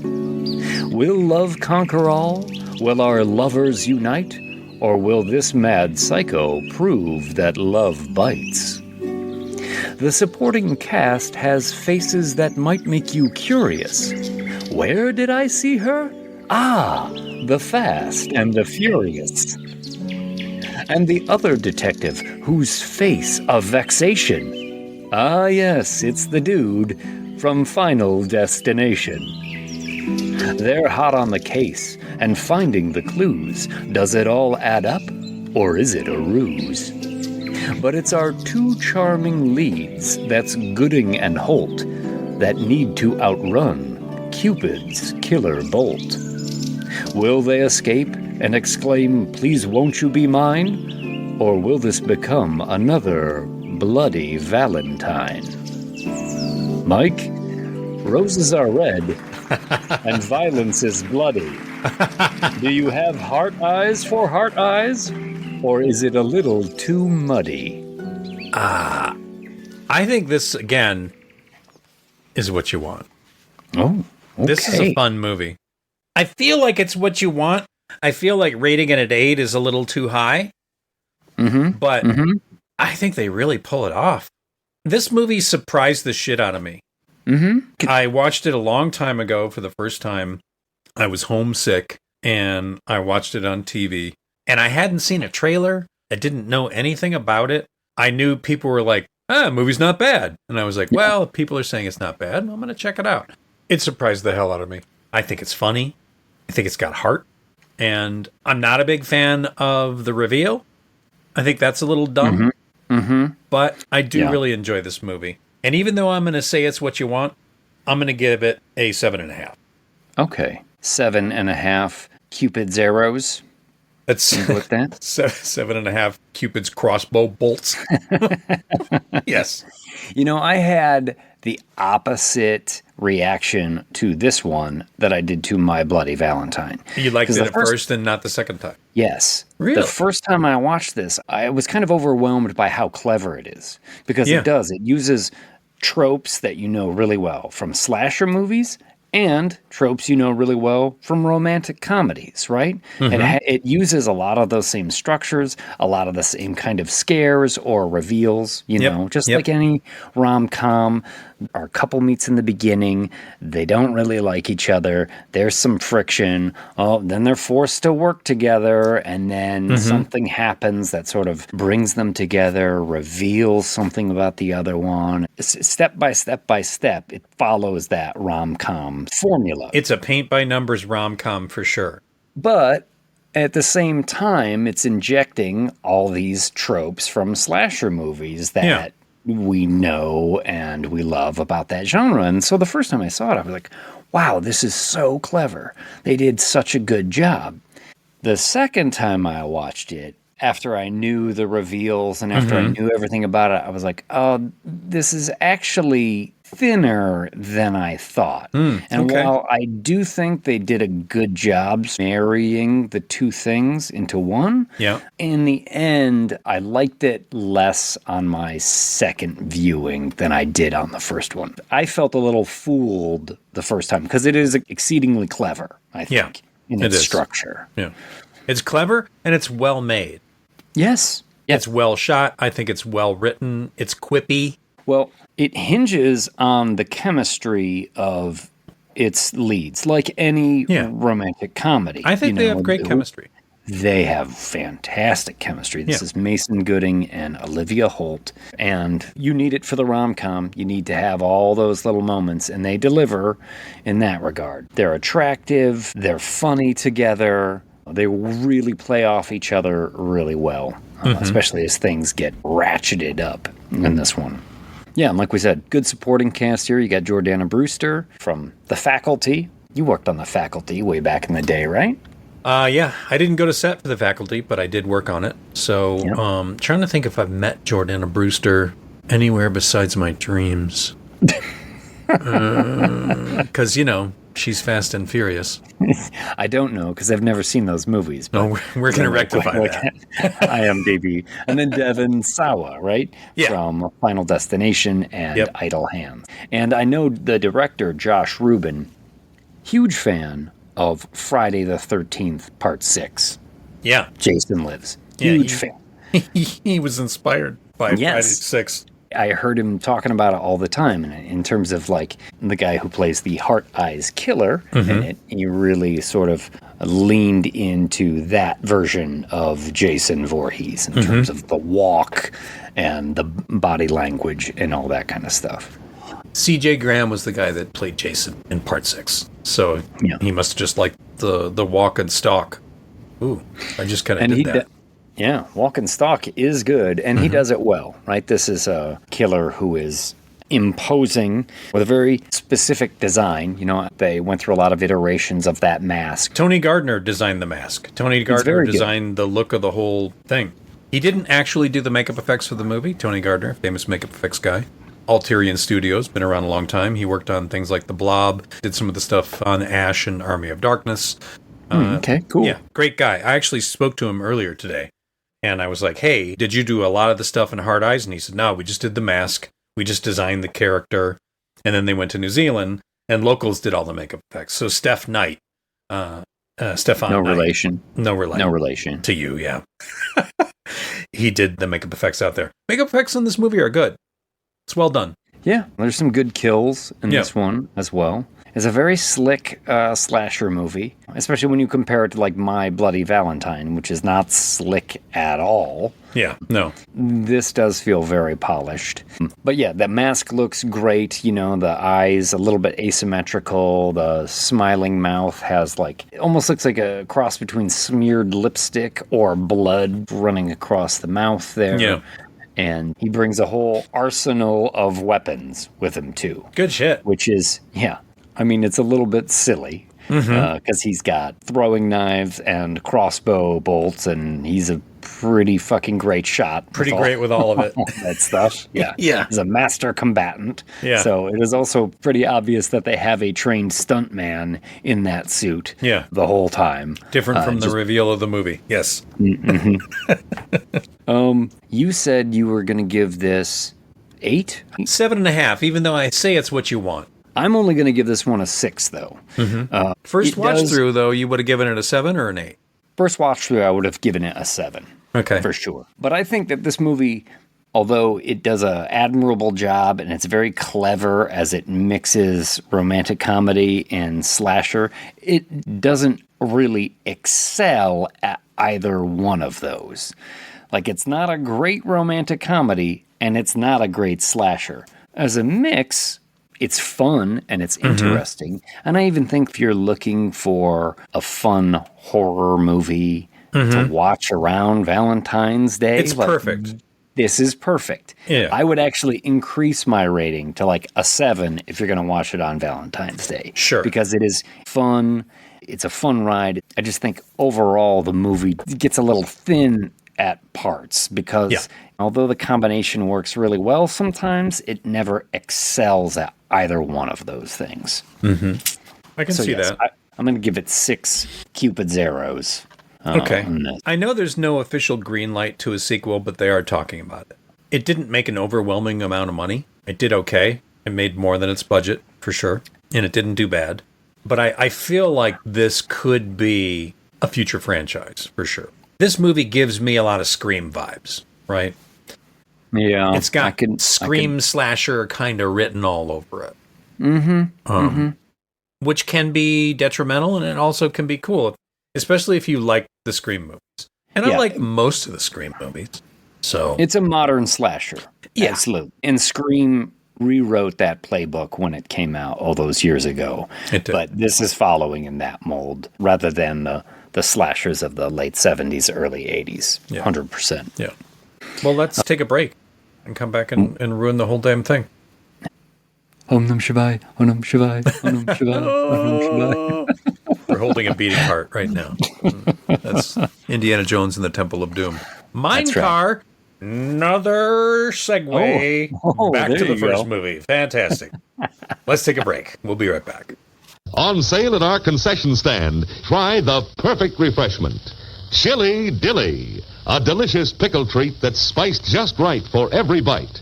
Economical, too. There's no waste. You eat every bit of the juicy goodness of Chili Dilly. How about trying one right now? Chili Dilly, on sale at our concession stand. You'll love 'em. And now, on with the show. And we are back. Nice. While you're in the lobby, did you betray Shiva? I did not. I would not dare betray Shiva. Yeah. I'm glad that we didn't make it all the way through this without making a Indiana Jones Temple of Doom ripping out the heart reference. Cause, yeah. It's got to be there. It's got to happen on Valentine's Day. Absolutely. Well, we were talking about it before, that in My Bloody Valentine, that cast of characters is a group of young adults. Call them kids because sometimes they get treated like kids, but they're young adults, and that you like all of them. Yeah. You know, there's no one in there that you're waiting to see get murdered or you want to see get killed. Yeah, and this movie opens up with two complete douche knuckles.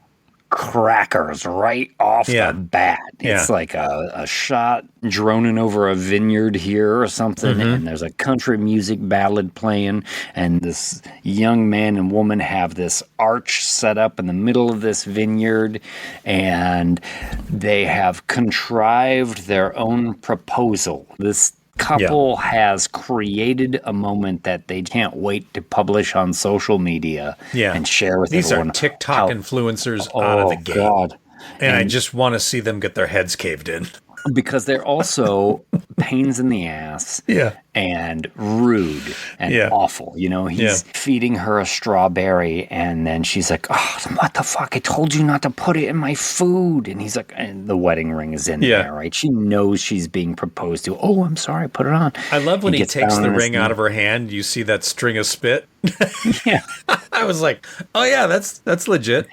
And he gets on his knee to propose, and she's mouthing everything he's saying because she obviously wrote the thing that he's saying as he proposes to her. And he gets the ring on her finger. Yes, yes, a million times yes. And then his phone starts ringing because the photographer who's hiding in the woods not far away is like, I'm sorry, I missed it. There was like a lens flare. And he's like, what do you mean you missed it, you dumb son of a bitch? I'm going to ruin you. You want me to propose? You want me to propose to my fucking girlfriend again? And the guy goes, technically, she's your fiance. So he gets down there and he does it again. And it's fucking awful. But as the photographer is taking the picture, this is when you see it the first time. Our heart eyes killer, machete right through the lens of the camera. Into the guy's eye. Was it a machete? It's a long knife, right? Because it has to go through that big telephoto lens and into the guy's face. It's not possible, but whatever. Oh, you're going to start right from the get-go with this one, huh? I don't mind that it's not possible. I'm fine with it. I'm completely fine with it. Yeah, and then we get a close-up right there of something that the killer will use frequently, which are these like retractable arrows. Essentially, they're crossbow bolts, crossbow arrows that sort of snap out. He pushes a button and they sort of expand into the crossbow bolt. And as the guy who proposed is standing up, all of a sudden, he gets stuck in the back of the head. Good stuff.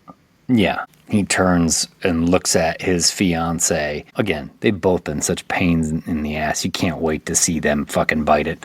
He gets that digital lazy eye like you're talking about in Pan's Labyrinth as one of them just starts rolling up on the back of his head. I'm a sucker for a digital lazy eye. In fact, maybe that's why I like this movie, because right out of the gate, it's hitting me with the digital lazy eye. The girl sees that. She freaks out. She instantly starts running through the vineyard. I think maybe a couple of errant crossbow bolts miss her. She does get tagged in the foot as she's trying to hide and ends up limping into this big barn where they keep all the wine casks and the wine processing units.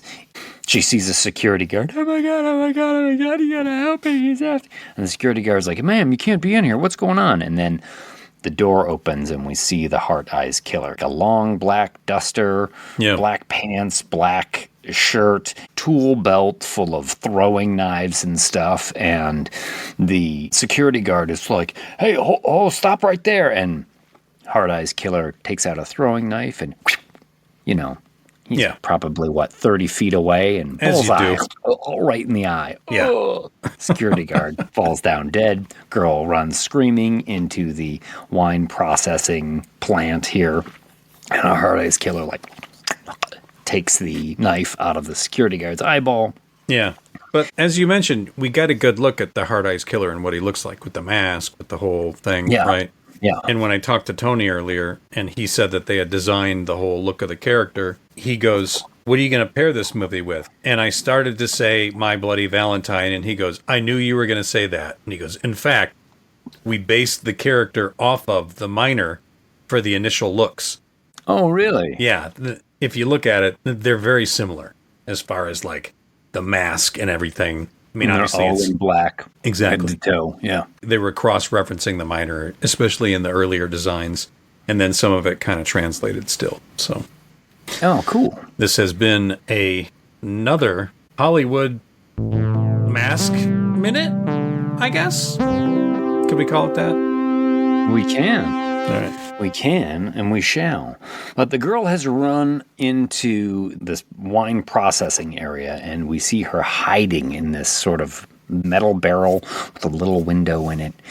And she's trying to hide from this guy, and there's a little window in there that suddenly his arm shoots through there, trying to get to her. She screams, and she slams this iron door on his hand. Bam, bam, he pulls his hand out of there. And she's like, fuck you, motherfucker, you messed with the wrong bride, fuck you. She's kind of crying and screaming, a little hysterical. And then you see the Heart Eyes Killer go over to the console and turn the key and push the button. And this is also something that happens in a lot of slasher movies where it's they know how to work every machine, every it doesn't matter if it involves keys, knobs, buttons, I mean, nozzles. listen, these days we all have a cell phone.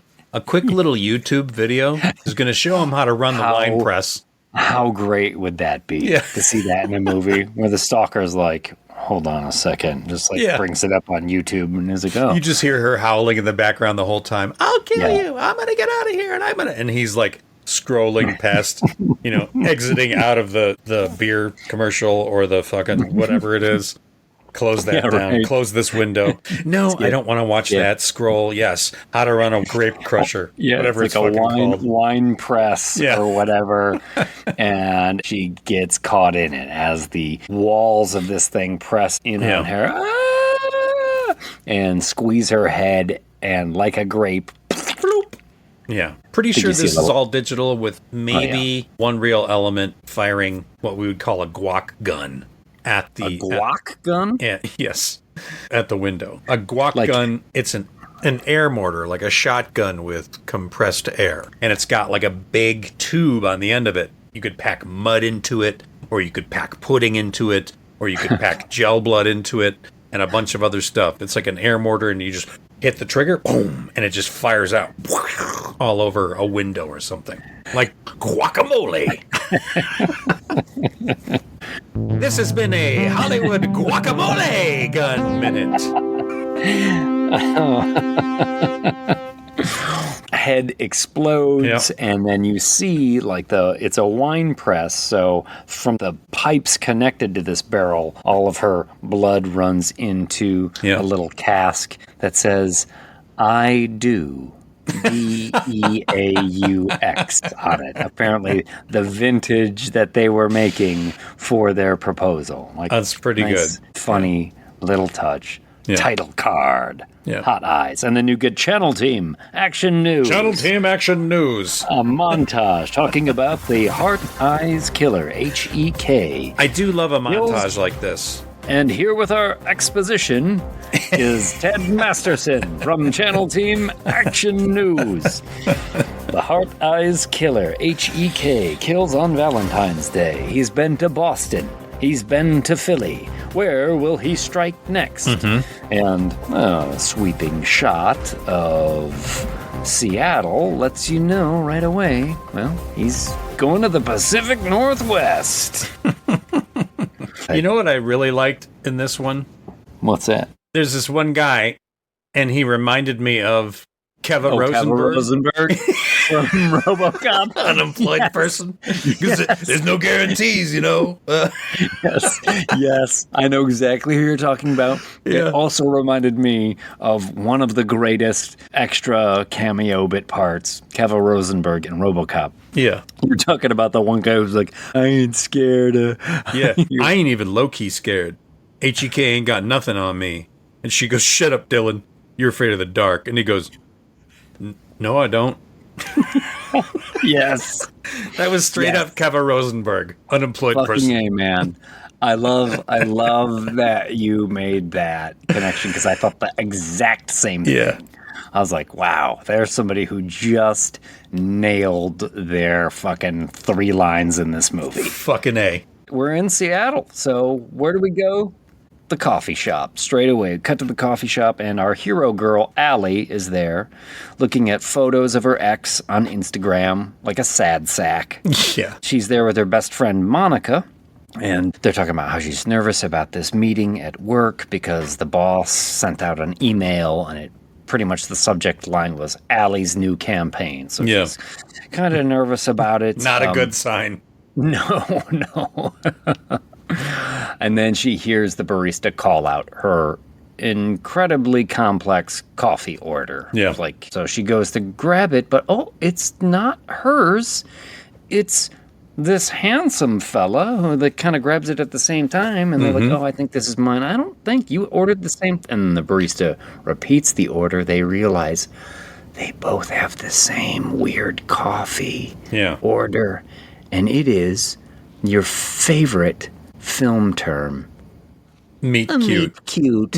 Yes. Yeah. The meet cute. This It is the such a meet cutest cute. of meet cutes. Yeah. Yes. This is like As a ham they sandwich that's just lightly grilled. awkwardly sort of talking to each other, accidentally headbutting each other. That headbutt's hilarious, by the way. It is. And there is a blooper reel of this. I don't know if you saw that. I did. One time, he really catches her with a headbutt at one point. He's like, oh my God, I'm so sorry. Yeah. Dunk. You can actually hear it on the microphones, too. Yeah. The little It's collision. loud. Dunk. Yeah. That skull cracking. Oh, they just awkwardly banter about for a little bit. Yeah, do you need one of these straws? No, thanks. I got my own reusable straw. Yeah. The Chekhovian Chekhovian straw. Yes. Yeah. By the way, her best friend, Monica, steals the show. Yes. At first, I thought I was going to hate Monica because when they introduce her character, she whips around and she's got like a bedazzled phone in her hand. And I was like, uh-oh. But she is. Yeah, you were like, pretty. uh-oh. I'm going to hate you. Yes. Well, because I had already hated the first couple so much, I was like, oh, is this movie just going to be people that I despise getting picked off? Yeah. Because a lot of slashers do that. No, Monica's great. Played by Gigi Zimbato. Yeah. She's a Cuban-American actress, Gigi Nice. Zimbato. But Allie runs out of there embarrassed, and after she runs out, the news on TV in the coffee shop says the Heart Eyes Killer is in town because they've just discovered the bodies of the people in the vineyard. We're going to cut to the meeting room of Crystal Kane Jewelry. This is where Allie works as the ad campaign manager, marketing specialist, and Michaela Watkins plays Crystal Kane, making the most of every scene she's in. Very funny in this movie. And she says, we got a problem with Allie's upcoming campaign. It is all about doomed love, and the fact that the Hard Eyes Killer is in town, and their ad campaign shows people like Romeo and Juliet, or Antony and Cleopatra, and all Bonnie these like and Clyde. doomed lovers. Yeah, Bonnie and Clyde. It's a bunch of artfully done black and white stuff with like red ribbons flying out of people. Jack and for Diane love. from Titanic. No, they're not from Titanic. Jack and Diane were sucking down chili dogs behind the Tasty Behind Freeze. the Tasty Freeze. Yes. Jack and Rose from Titanic. That's right. Yeah. Well, we need help with this campaign, and if we got to pull our fat out of the fire, I have hired a specialist to come in and make it happen. So everybody put your hands together for Jay, and in walks, it's the guy she bumped heads with at the coffee shop. Oh, the handsome Jay Simmons. He's a hot shot ad exec. He's like the youngest person on Forbes Hot 200 or whatever. He gives a list of credits, but he's like, hey, we can do this. We can pull this out, guys. But he's going to have to work hand in hand with Allie. So meet cute. Now they're rivals. Mm-hmm. Again, first time I watched this movie, I'm like, oh, fucking A, I get it. Yeah. I get it now. They're just going to follow all of the formula. Which is good. For both of these things, marrying them together. Yeah. I like that. Yeah. For that reason. Yeah, I do too. I just think that overall it becomes a little thin. And the cleverness of that idea doesn't carry through the whole thing for me. I don't hate this movie. Mm-hmm. It's just not what you want for me. But we're going to cut to detectives Hobbs and Shaw. Their name in this. Also another Fast and the Furious reference. Yeah. And they mention it. They go, Hobbs and Shaw, you mean like the movie? Like Fast and the Furious? And they're like, never heard of it. Yeah. This is Jordana Brewster and Devon Sawa, who are playing detectives Hobbs and Shaw, and they're investigating the murders at the vineyard. And she's always checking her phone because she is looking for love, and who's she matching up with now? And she seems a little bit sad on the inside, hopeless romantic with no partner. And as they're looking around the carnage in this vineyard barn, inside of the wine press, which has like chunks of scalp sticking in the cracks of it, they find a wedding ring with the initials JS on it. And she mentions somewhere in this scene that maybe he's just killing couples because it's a kink. And then, they mention kinks and fetishes, and everybody's got a fetish. No, they don't. Sure they do. Everyone's got a fetish. Like, shrimp on your feet. Oh, God. Oh, that is not my fetish. I'll tell you that. I mean, I'm sure that works for somebody. I wouldn't Google that, in fact. That's probably got a web domain. Yeah, I tell you what, man. Shrimponyourfeet.com. It's only $4 a month. Yeah. Oh, God. They also know that this is the Hard Eyes Killer because look at the last photo that the photographer took. They see the Hard Eyes Killer with the machete coming in towards the camera lens. Yeah. Bam, bam, bam. Back at the office, Jay approaches Allie. He's like, look, I don't want to make this awkward, but I booked us dinner tonight at a restaurant. I thought we could just sit down, have dinner, get to know each other. We can brainstorm ways to help out this campaign. Well, little does he know, really, he's booked it at a very fancy restaurant, or he says he doesn't know that. Yeah. But when Monica, her best friend, hears like, oh, you're going to Le Cirque or wherever they're going. Yeah. She's like, girl, you got to get dressed up. Yeah. So we get a montage. We get like the rom-com trope of I'm going to try on 5 different dresses here. I like that she looks at the picture of him, though, and she goes, oh, my God, he's so hot. I could literally throw up. My basement just flooded. Yes. That's a fucking great line. Yeah. My basement just flooded. But she finally settles on an outfit, and she arrives at the restaurant. Security brushes her down, though. That's a little weird. And they're like, hey, the Hard Eyes Killer is out there. Can't be too cautious. What's this? They pull out the straw. And at this moment, I was like, oh, she's going to kill someone with that straw. Of course. Like when they bring it out the second time, I was like, they are not letting me forget that she has this on her person. She is environmentally conscious. And she's waiting there. And then he comes in slow motion. Yeah. Because she looks at him and she's like, wow. Pipes are bursting all around the room, and basements are Yeah. flooding. Yeah. But he sits down and they end up talking. He's charming, but he can sense that she's been brokenhearted and she gets a little offended at this. Love's not real. She has been hurt recently, but she doesn't want to let it on. And she pushes a bit too strong, so he leaves the restaurant. Oh, shit. She chases after him. Follows behind him. Look, I'm sorry. I'm just going through some stuff. I didn't mean to be such a bitch. And as she's doing that, she sees pulling up into the restaurant, stepping out of a car, are her ex-boyfriend and his new girlfriend. Yeah. So instantly, Lip locks she Prince grabs Charming. on Yep. to Jay and gives him a big old kiss. Oh. I mean, she's got the sump pump running, so she's going to, keep the laundry room clean, as it were. Sump pump. Yikes. Wow. I'm thinking of a Michigan basement right now. When's the last time you had a little action in a Michigan basement? They're a little bit unfinished, so I prefer to do mine in a nicely manicured, finished basement. There's a chance you're going to get your feet wet in a Michigan basement, though. The rough stone walls, not my favorite. A little chilly. Smells a bit like mildew. Oh, yeah. That means it's working. Oh, no. That means it's not. Oh, so yes, in order to make her ex-boyfriend jealous, she sucks face with Jay. He's a bit surprised, but he goes with it as they have an awkward conversation. And her ex-boyfriend is like, oh, we were just going to eat here. We were supposed to be part of a foursome. There's supposed to be a couple with us, but, they makes the, cut across the neck. Yeah. What does that mean? Apparently, the couple that got killed in the vineyard was supposed to be with them. So now they're, it's really tragic. It's terrible that happened. And they're like, but you still kept the reservation.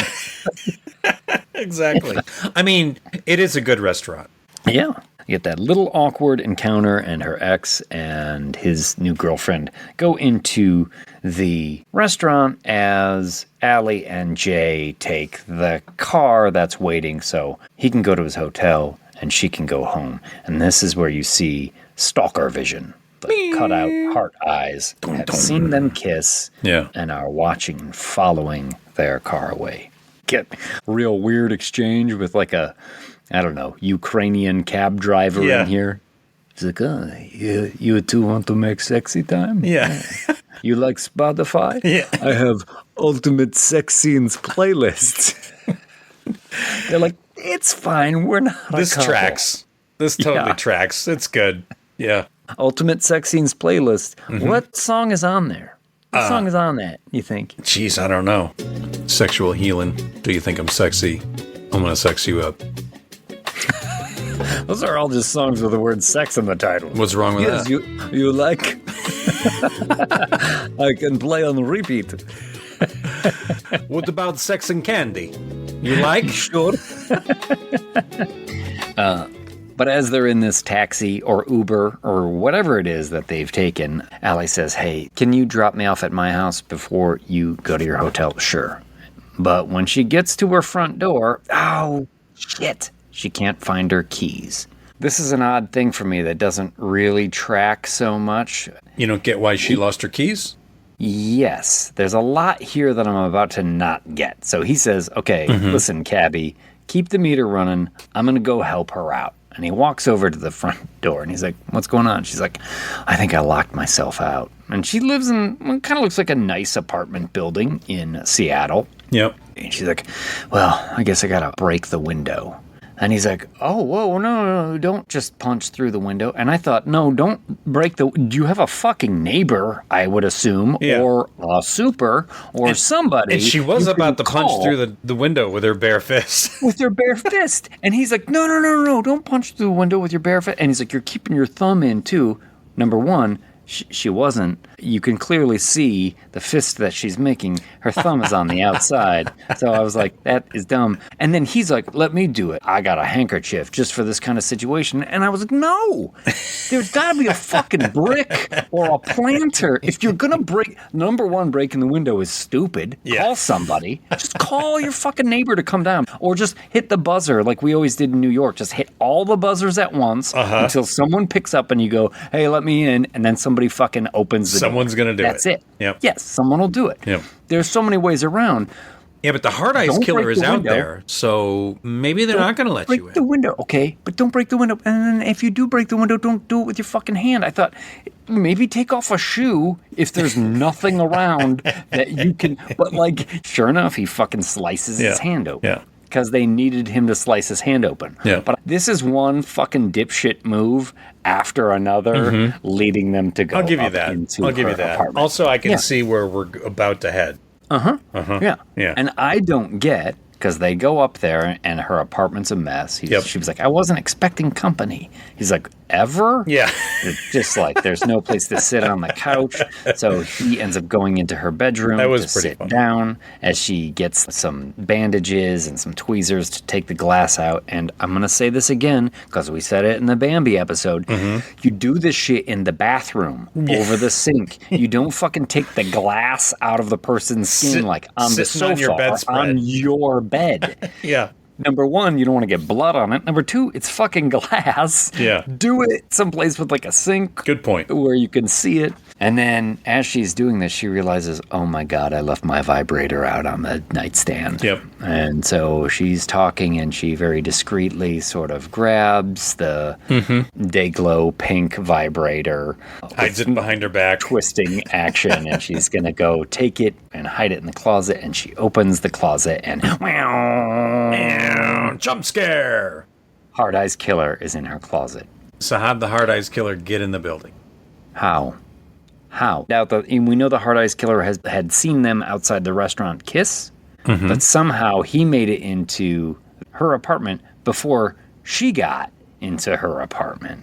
Yeah. So when I say the second time I watched this is the kind of thing where I'm like, that does not track. And I don't know why she lost her keys. Does that have something to do with it? But really, Like that she just lost seems her like a keys, but the contrived. hard eyes killer found them Found and them? used I them to don't know. gain I don't access know. to.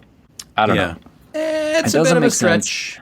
But it is funny when she takes her vibrator and just throws it bam, right in at the his head. face. Holy shit. They get into a struggle. Jay wrestles around with the Hard Eyes Killer. But this is a big guy who is beating the shit out of them. And later on in the movie, you'll find out this actually is not supposed to be a guy at all, but it very apparently is a guy in this moment. Well, it could have been one of the others.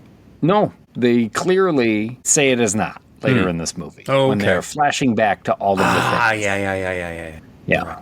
But they managed to knock the Hard Eyes Killer down. They close the door behind him, and then they decide to use Jay's belt to wrap around the doorknob and a post to lock the door. And they sit there like, oh gosh, wow, that was a close one. I thought, no, just keep fucking going.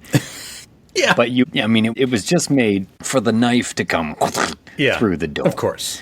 Yeah. I forgive this one because this is a slasher movie trope, and this is fine. I don't mind. And this movie is also a necessarily comedy.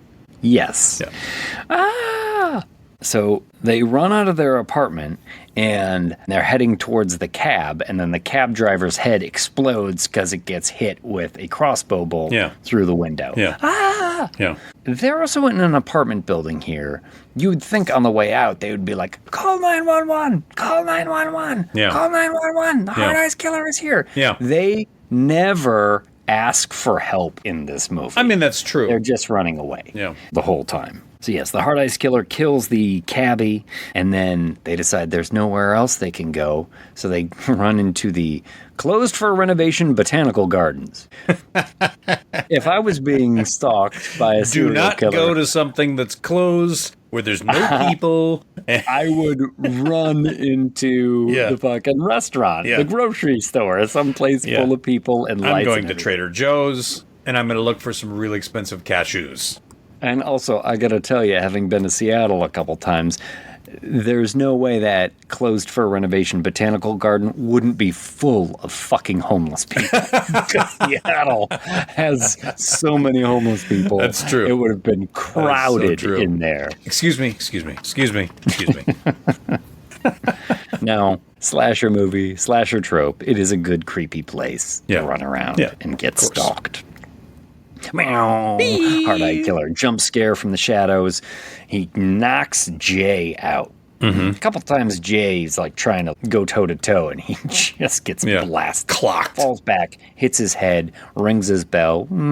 He's all dazed up. And she runs away. She's like, oh, fuck. He's fucked. I'm out of here. She runs to a carousel. Again, I'm like, why are you stopping? Why are you stopping? Stopping and hiding on a carousel, which it doesn't really have a whole lot of places you can hide. Yes, you stopped in the one place that goes in a literal fucking circle. Yeah. So again, you're making me hate this movie. Hard Eyes Killer is like, hold on a second, gets on YouTube, and he's like, how do I start the carousel in the park? You turn this key, hit these two buttons. What if it's closed for renovation? Check the lockbox. And here goes the carousel. It lights up. Yeah. And we get a little stunt sequence here as he's cutting the heads off carousel horses with his machete. She's just barely dodging, getting out of the way, spreading her legs. Machete comes down on the chair. Yeah. Oh my gosh. That's a good moment. She knocks him off, gets off, and is running away, kind of tripping. Hard Eyes Killer is behind her when the cops arrive. Flashing lights. Whoop, whoop. Oh, he's right here. He's right here. And she turns around and Hard Eyes Killer has Batmaned her. He's Batman. Totally disappeared. Yeah. You know, like when they turn around and he's gone. Yeah. Like, that's pretty good. Batman again. Cops approach her, and they're like, you okay? And I'm fine. But she hears over their radio that they've caught the Hard Eyes Killer somewhere else in the park. But it's not the Hard Eyes Killer they caught. It's Jay. Yeah. No. He was with me when we were attacked. It's not that guy. And they're like, got the mask, though. We found him wearing this mask and in possession of this gun. And this is Hobbs and Shaw, Jordana Brewster and Devon Sawa. They're going to take him in for questioning, right? There is a good little exchange here between Jay and Allie when he's like, you abandoned me back there. You fucking left me. She's like, no, I didn't. And he's like, yes, literally, that is what you did. Yeah. It's funny. And just an example, I do love their chemistry. They got great chemistry in this movie, and they make it sing the most. I'm rooting for them to live and fall in love. Everyone is. Sure. Yeah. Well, back in the precinct, Hobbs and Shaw are given a little good cop, bad cop routine, and Shaw's like, look at this wedding ring. We found this at the scene of the crime. It's got your initials in it. And he's like, okay, except I'm not married, and that's a man's ring, and why would I put my own initials on my ring? That's fucking stupid. Yeah. He's making good points. He is. Allie's in the front office talking to the desk sergeant. She's like, you got the wrong guy, but desk sergeant, no help. And as she's talking to her, an IT guy comes up from like underneath the desk. And he instantly starts hitting on Allie here. Yeah. He's like, I'm just gonna shoot my shot here. Gonna shoot my shot, yeah. But if you're not doing anything later, you want to get a cup of coffee. And she's like, I was almost murdered like 45 minutes ago, so I'm gonna say no to this. So that's a no? Points for this movie, though, because I can't tell you how many times we've watched movies from like the early 80s where them almost being murdered has no. I mean, if it's Tom Atkins, if Tom Atkins was the IT guy, he would have gotten into them panties. Oh, yeah. The next scene, they'd be in bed together, and he'd be like looking at the sketches of her ad campaign. Yeah. Like, I like this one, smoking in her bed. Yeah, I was going to say, he'd be finishing off a Winston. Yeah, that's right. Well, pretty soon Allie finds herself alone in the waiting room of the police precinct. And she hears a noise coming from the supply closet, and she grabs the flag to defend herself like a spear. It's got that pointed end on it. Yeah. And then Detective Shaw comes out into the waiting room. Yeah. Allie kind of awkwardly is holding the flag there. And Detective Shaw is giving very needy single lady vibes. She's asking all about Jay. So is that like your boyfriend? Oh, so he's not your boyfriend. Oh, so he's single? Oh. Yeah. She's getting something out of the vending machine when the breaker pops. And the lights go out. Shaw's like, wait here. She goes back to talk with Jay. And then when Allie's alone again, here comes the hard eyes killer. Right in the police precinct. Yeah. The desk sergeant is there now, and she gets impaled with the flag that Allie had just had a few minutes ago. This is one of these things that I hate in every movie. When he lifts her off the ground and holds her up there. Listen, you cannot lift somebody off the ground if you impale them on a stick. First of all, the stick is going to break. Second of all, you're not that strong. I don't care what science tells you about leverage. You're not going to be able to do it. That annoys the shit out of me. It happens in so many movies, too. Yeah. I think they do it. Clown in a Cornfield was one of them recently. Halloween 2, we watched that one where they do it, although that has the terrific little shoes falling off the feet in it, which, I mean, Chef's that kiss. sells that moment for me, yes. Yeah. Well, she's running from Hard Eyes Killer back into the precinct now, and at this moment I thought, where the fuck are all the cops? Why are there only 3 people in this There are no cops in this place. There's nobody in here. Yeah. The killer's just running through, but Devon Sawa is there out in the hallway, gets confronted with HEK and takes a machete to the nuts. Yeah. Oh, ouch. He'll be going to his final destination with a higher pitched voice, unfortunately. Now, during all this, Jay, still in the interrogation room, he has been chained to the desk. And the Heart Eyes Killer gets into the interrogation room, and Jay's trying to dance around him, but he can't get away from the desk because he's chained in there. Yeah.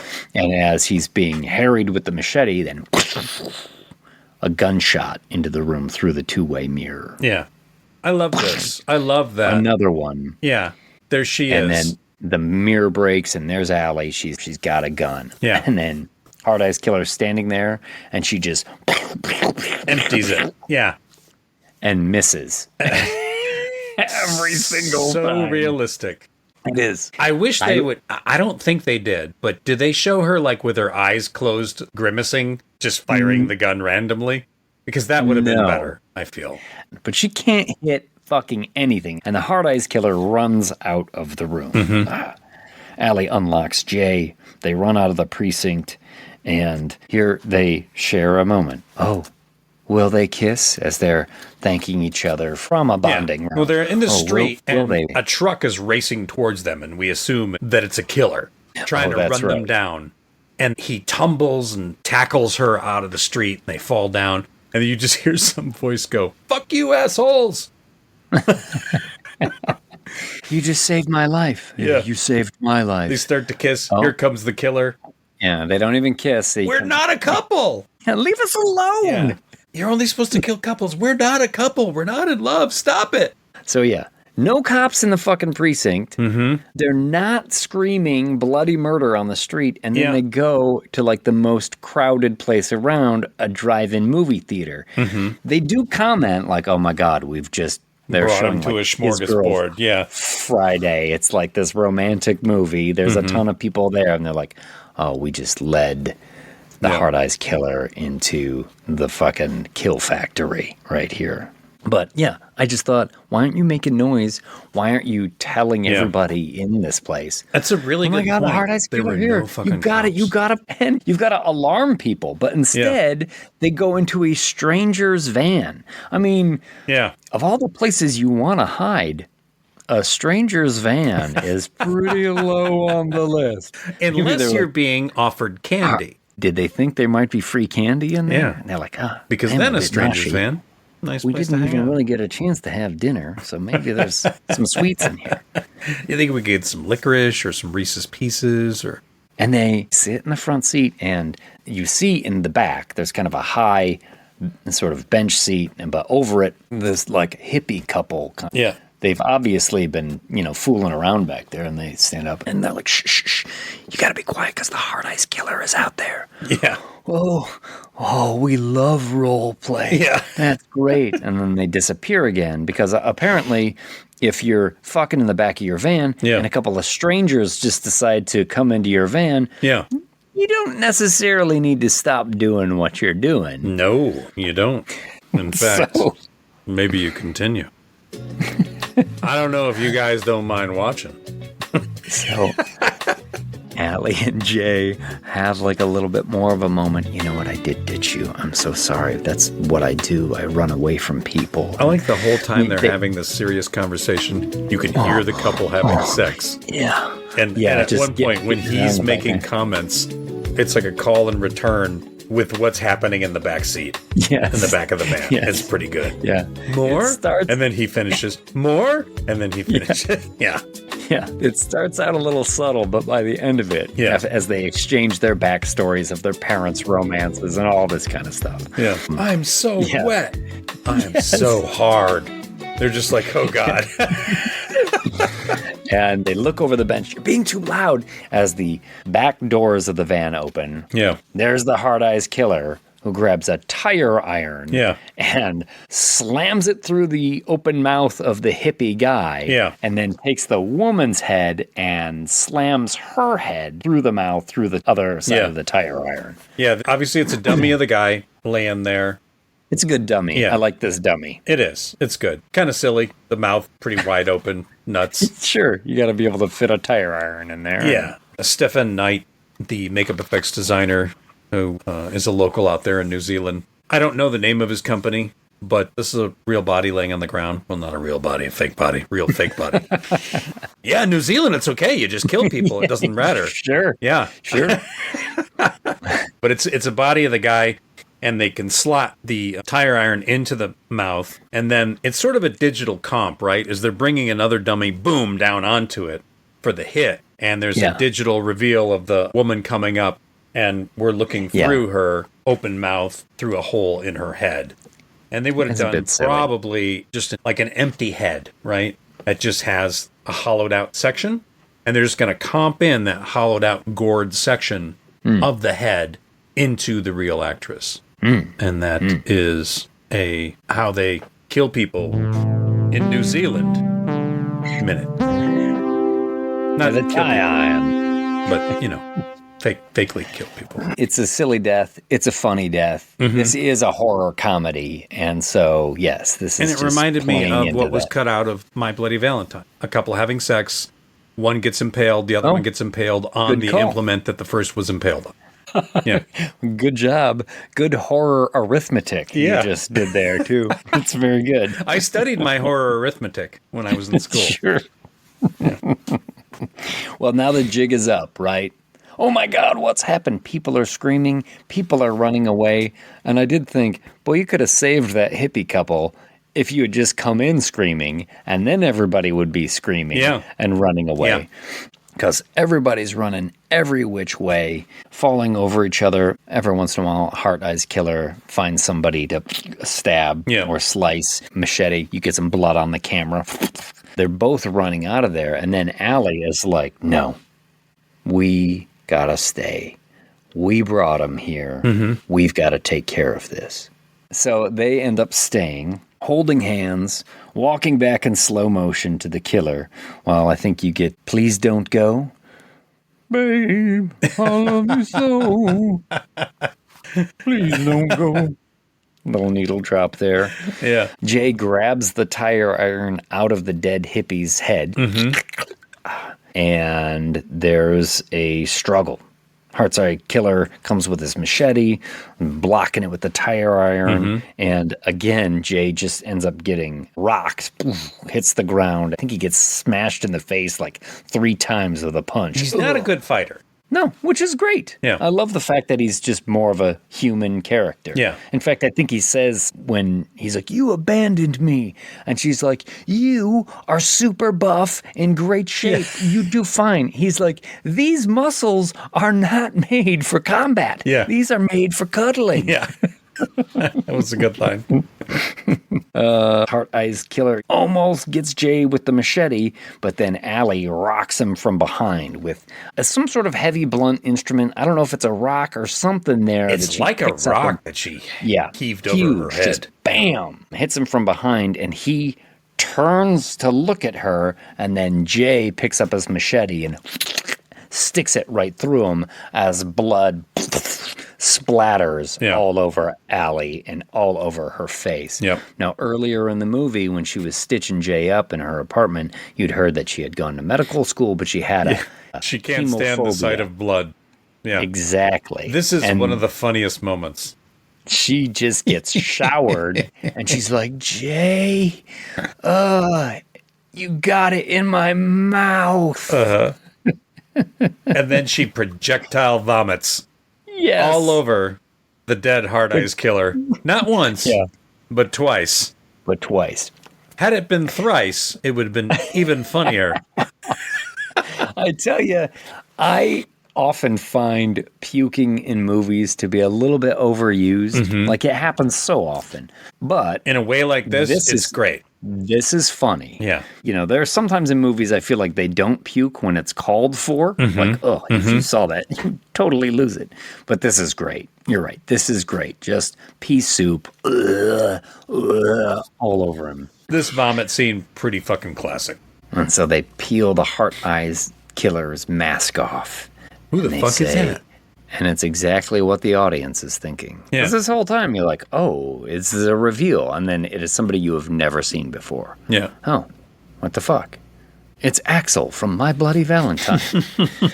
Cut to ambulance, body bags. And they're both recovering on the back of an ambulance, covered in a blanket, drinking some coffee or hot cocoa or whatever they managed to get. Yeah. Jay takes a shot. You know, invites her back to his hotel. He's like, listen, my plane leaves tomorrow.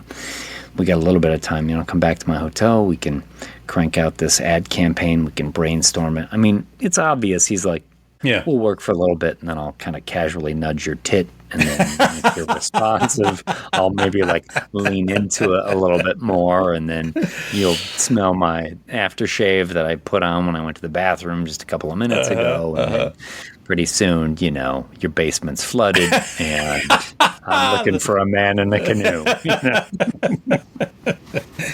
know? Well played. But no, she says no. She says no. And then Detective Shaw arrives. Oh, needy Detective Shaw. You need a lift? Sure, Jay says. But then he gives Allie his number and says, don't worry, she's not my type. He knows she's into him. If she needs a slow play, that's fine. Gets into Shaw's car. We have a little David Gray, This Year's Love needle drop. I mean, there may have been a time in 2000 when plenty of panties dropped to that particular tune. But let me just say, I gave a few nods of approval as soon as I heard those opening notes. It was like, I know that song. Panties has become disconnected from hips all over the world at the sound of those lyrics. And then a funny thing happens here when the ambulance driver gets a call and she's like, oh, I gotta go. And she's like, I'm gonna need these blankets too. Takes the blankets off Allie. She might even take her coffee, pushes her off the bumper of the ambulance, and it drives off. And all of a sudden, Allie is just there all by herself. Yeah, pretty funny. It is good. Yeah. It is good, funny, romantic comedy moment. Back in her apartment, she's cleaning up. Obviously, she's been through a lot. She's thinking about Jay, and she gets a call from Monica, her best friend. Oh, my God, girl, I've heard what happened. How are you? And she's like, oh, it's okay, but, you know, I feel like I blew it again because I really like Jay, and now I think I lost my chance. And her friend Monica's like, oh, my God, girl. Yeah. What are you doing? You have to go after him. Here's that motivational speech. Yep. And did you notice this motivational speech that Monica drops the titles of about 15 romantic comedies? No, I didn't notice that. Yeah. Yeah, she's like, oh, girl, you can be so clueless sometimes. It's one of the 10 things I hate about you. Oh. Honestly, you can't let Jay go off to his best friend's wedding and hook up with a bunch of bridesmaids and move to Notting Hill. Wow. No, love, mama, some kind of wonderful, crazy, stupid love. Actually, go get him. That's great. I was like, fuck yeah. Good, Wow. clever, funny. Yeah. She really pulls that off. I'm sad I missed and that because Monica, my favorite character in the whole movie. Basement flooded. Yeah, she fucking slayed it on that one. Yeah. Allie, okay, I'll do it. This is the moment in the romantic comedy where they make the big romantic gesture. She's running to the airport to catch the guy she loves before he gets on that plane, right? Oh, she sees him from behind. She runs up and gives him a hug. Whoa, you're not Jay. I am so sorry. And the guy's like, oh, no, I made a mistake. Sorry. Yeah. And then she gets a phone call. Another bullshit moment from this movie because she looks at her phone and it says unknown caller. Mm-hmm. And she picks it up. Mm-hmm. And we all know. We don't pick up an unknown caller. Yeah. It says unknown caller. Yeah. I'm going to pick up that phone. That's true. And hear someone tell me that the warranty on my automobile has run out. Like, no. She picks it up and she hears all about solar energy. Yeah. And all I can do for her. No. Do you have It's a a minute to voice. talk about Jesus Christ and the Latter-day Saints? It's a voice that's being disguised with a vocoder. It says, "Come to St. Valentine's Chapel alone, or he dies." Mm-hmm.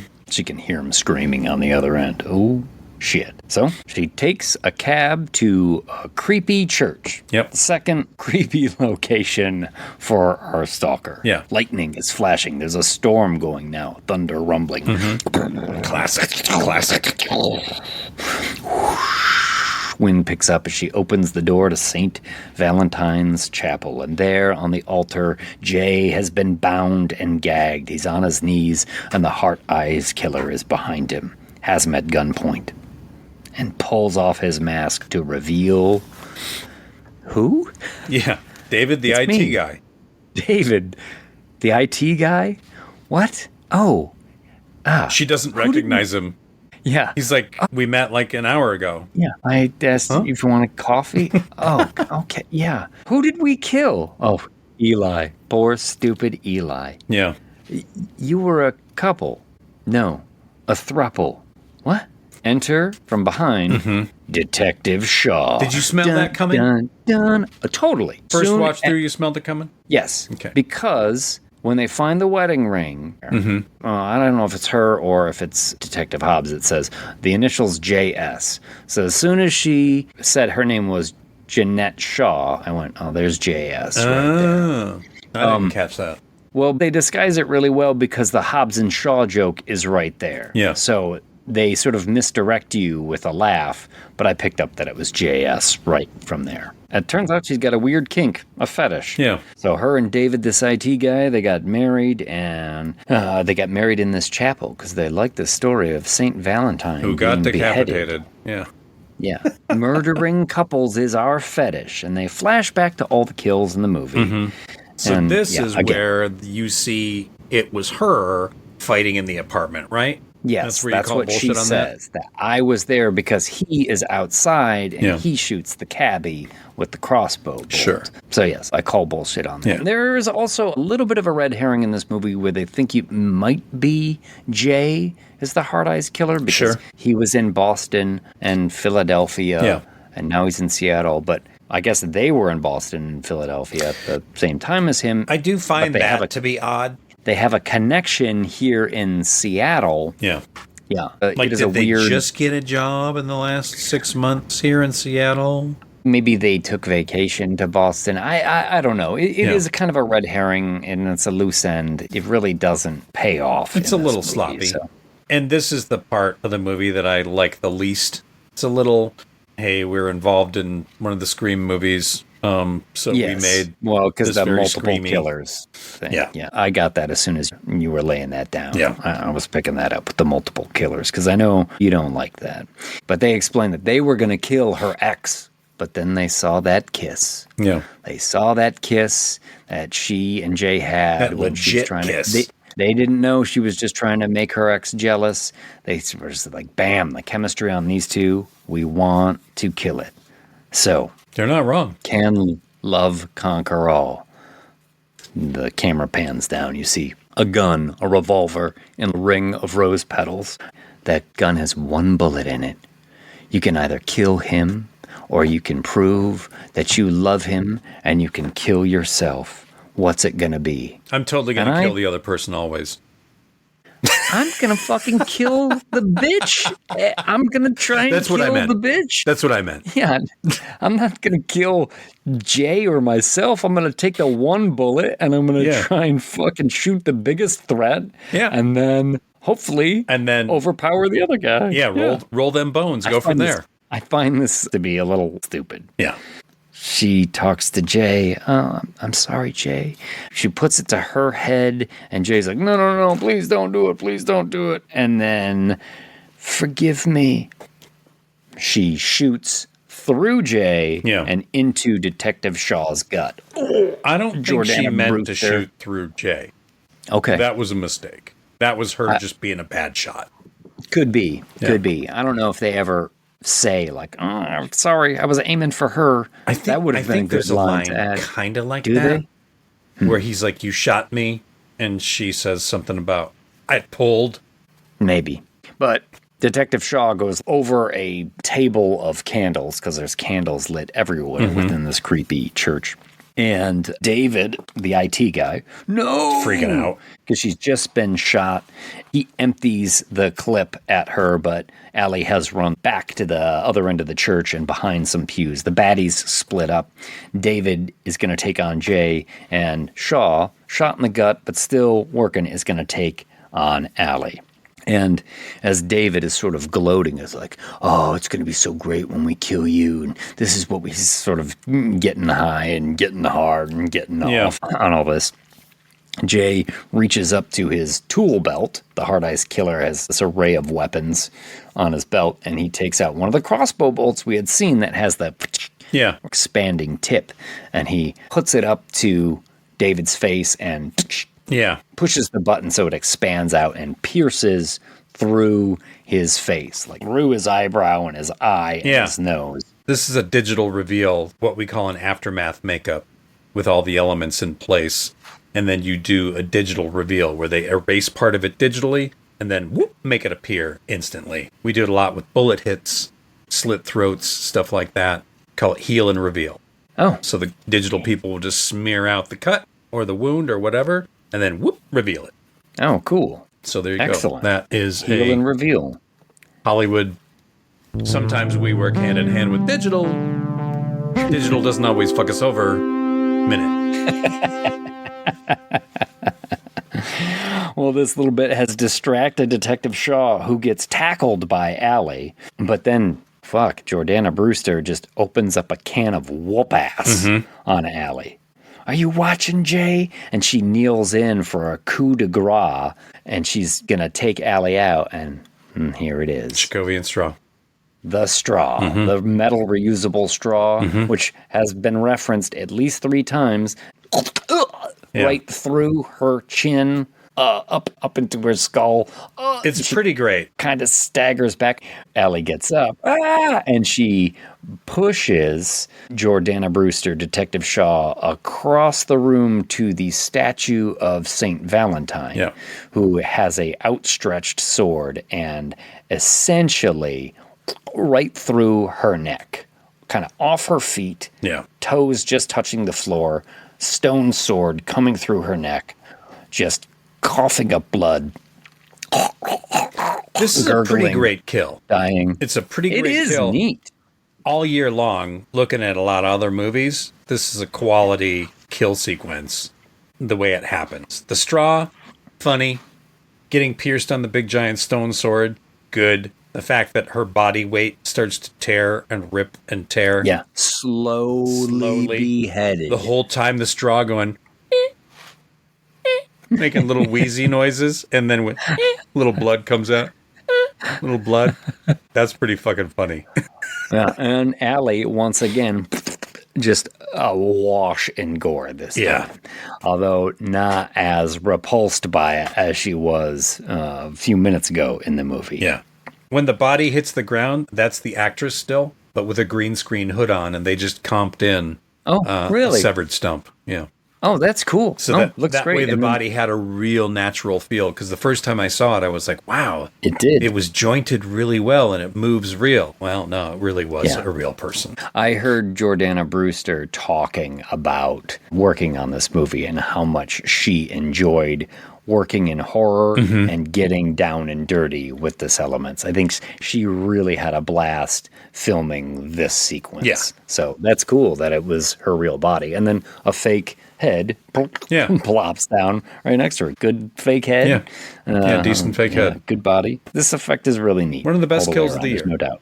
I would put it up there for sure. Yeah. Oh, she runs over to Jay. Oh, I think you got over your fear of blood.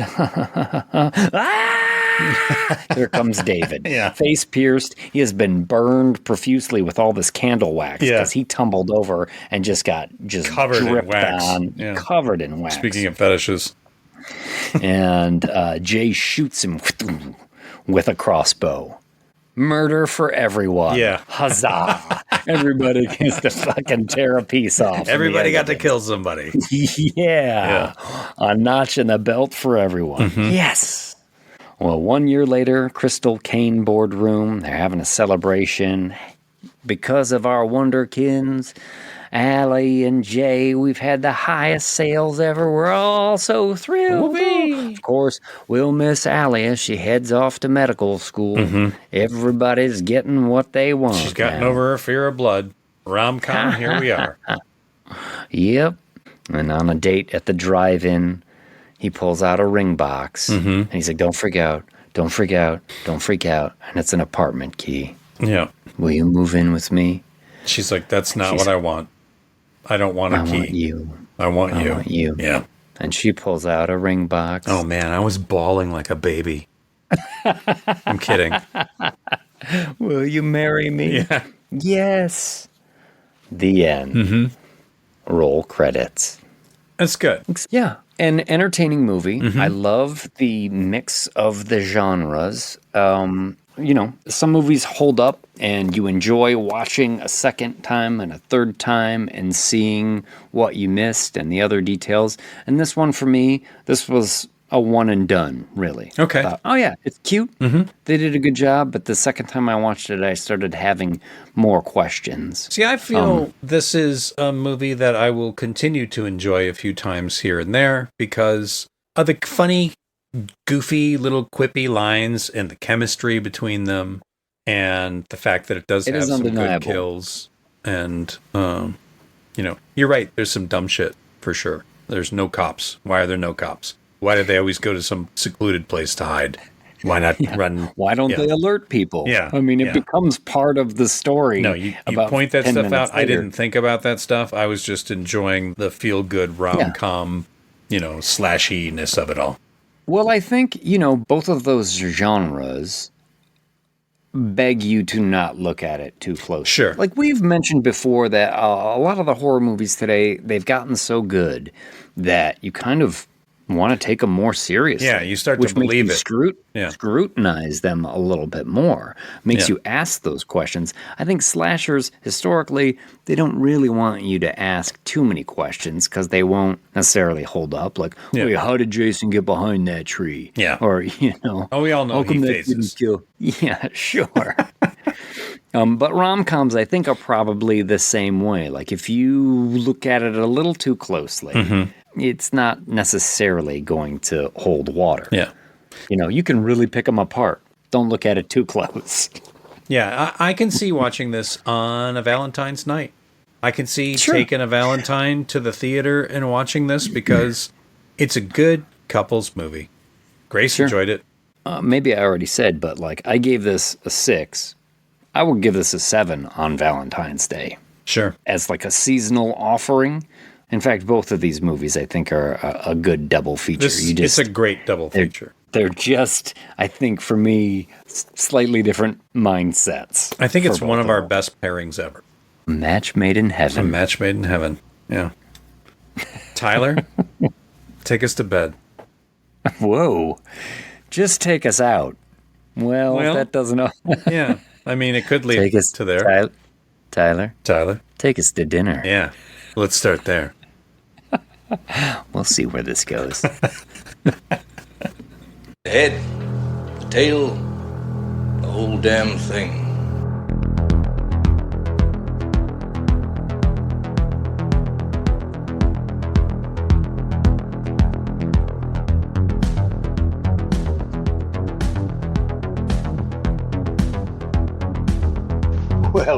Well, that ends another episode of The Head, the Tail, the Whole Damn Thing, with Mike D. McCarthy and James Knight, your industry professionals. I'm Tyler Patton. Thanks for joining us. Please join us next time for Cujo and Good Boy for a howling good time. Woof, woof. Wait, let me try that again. For a howling good time. Woof, woof. We'll see you then. Thanks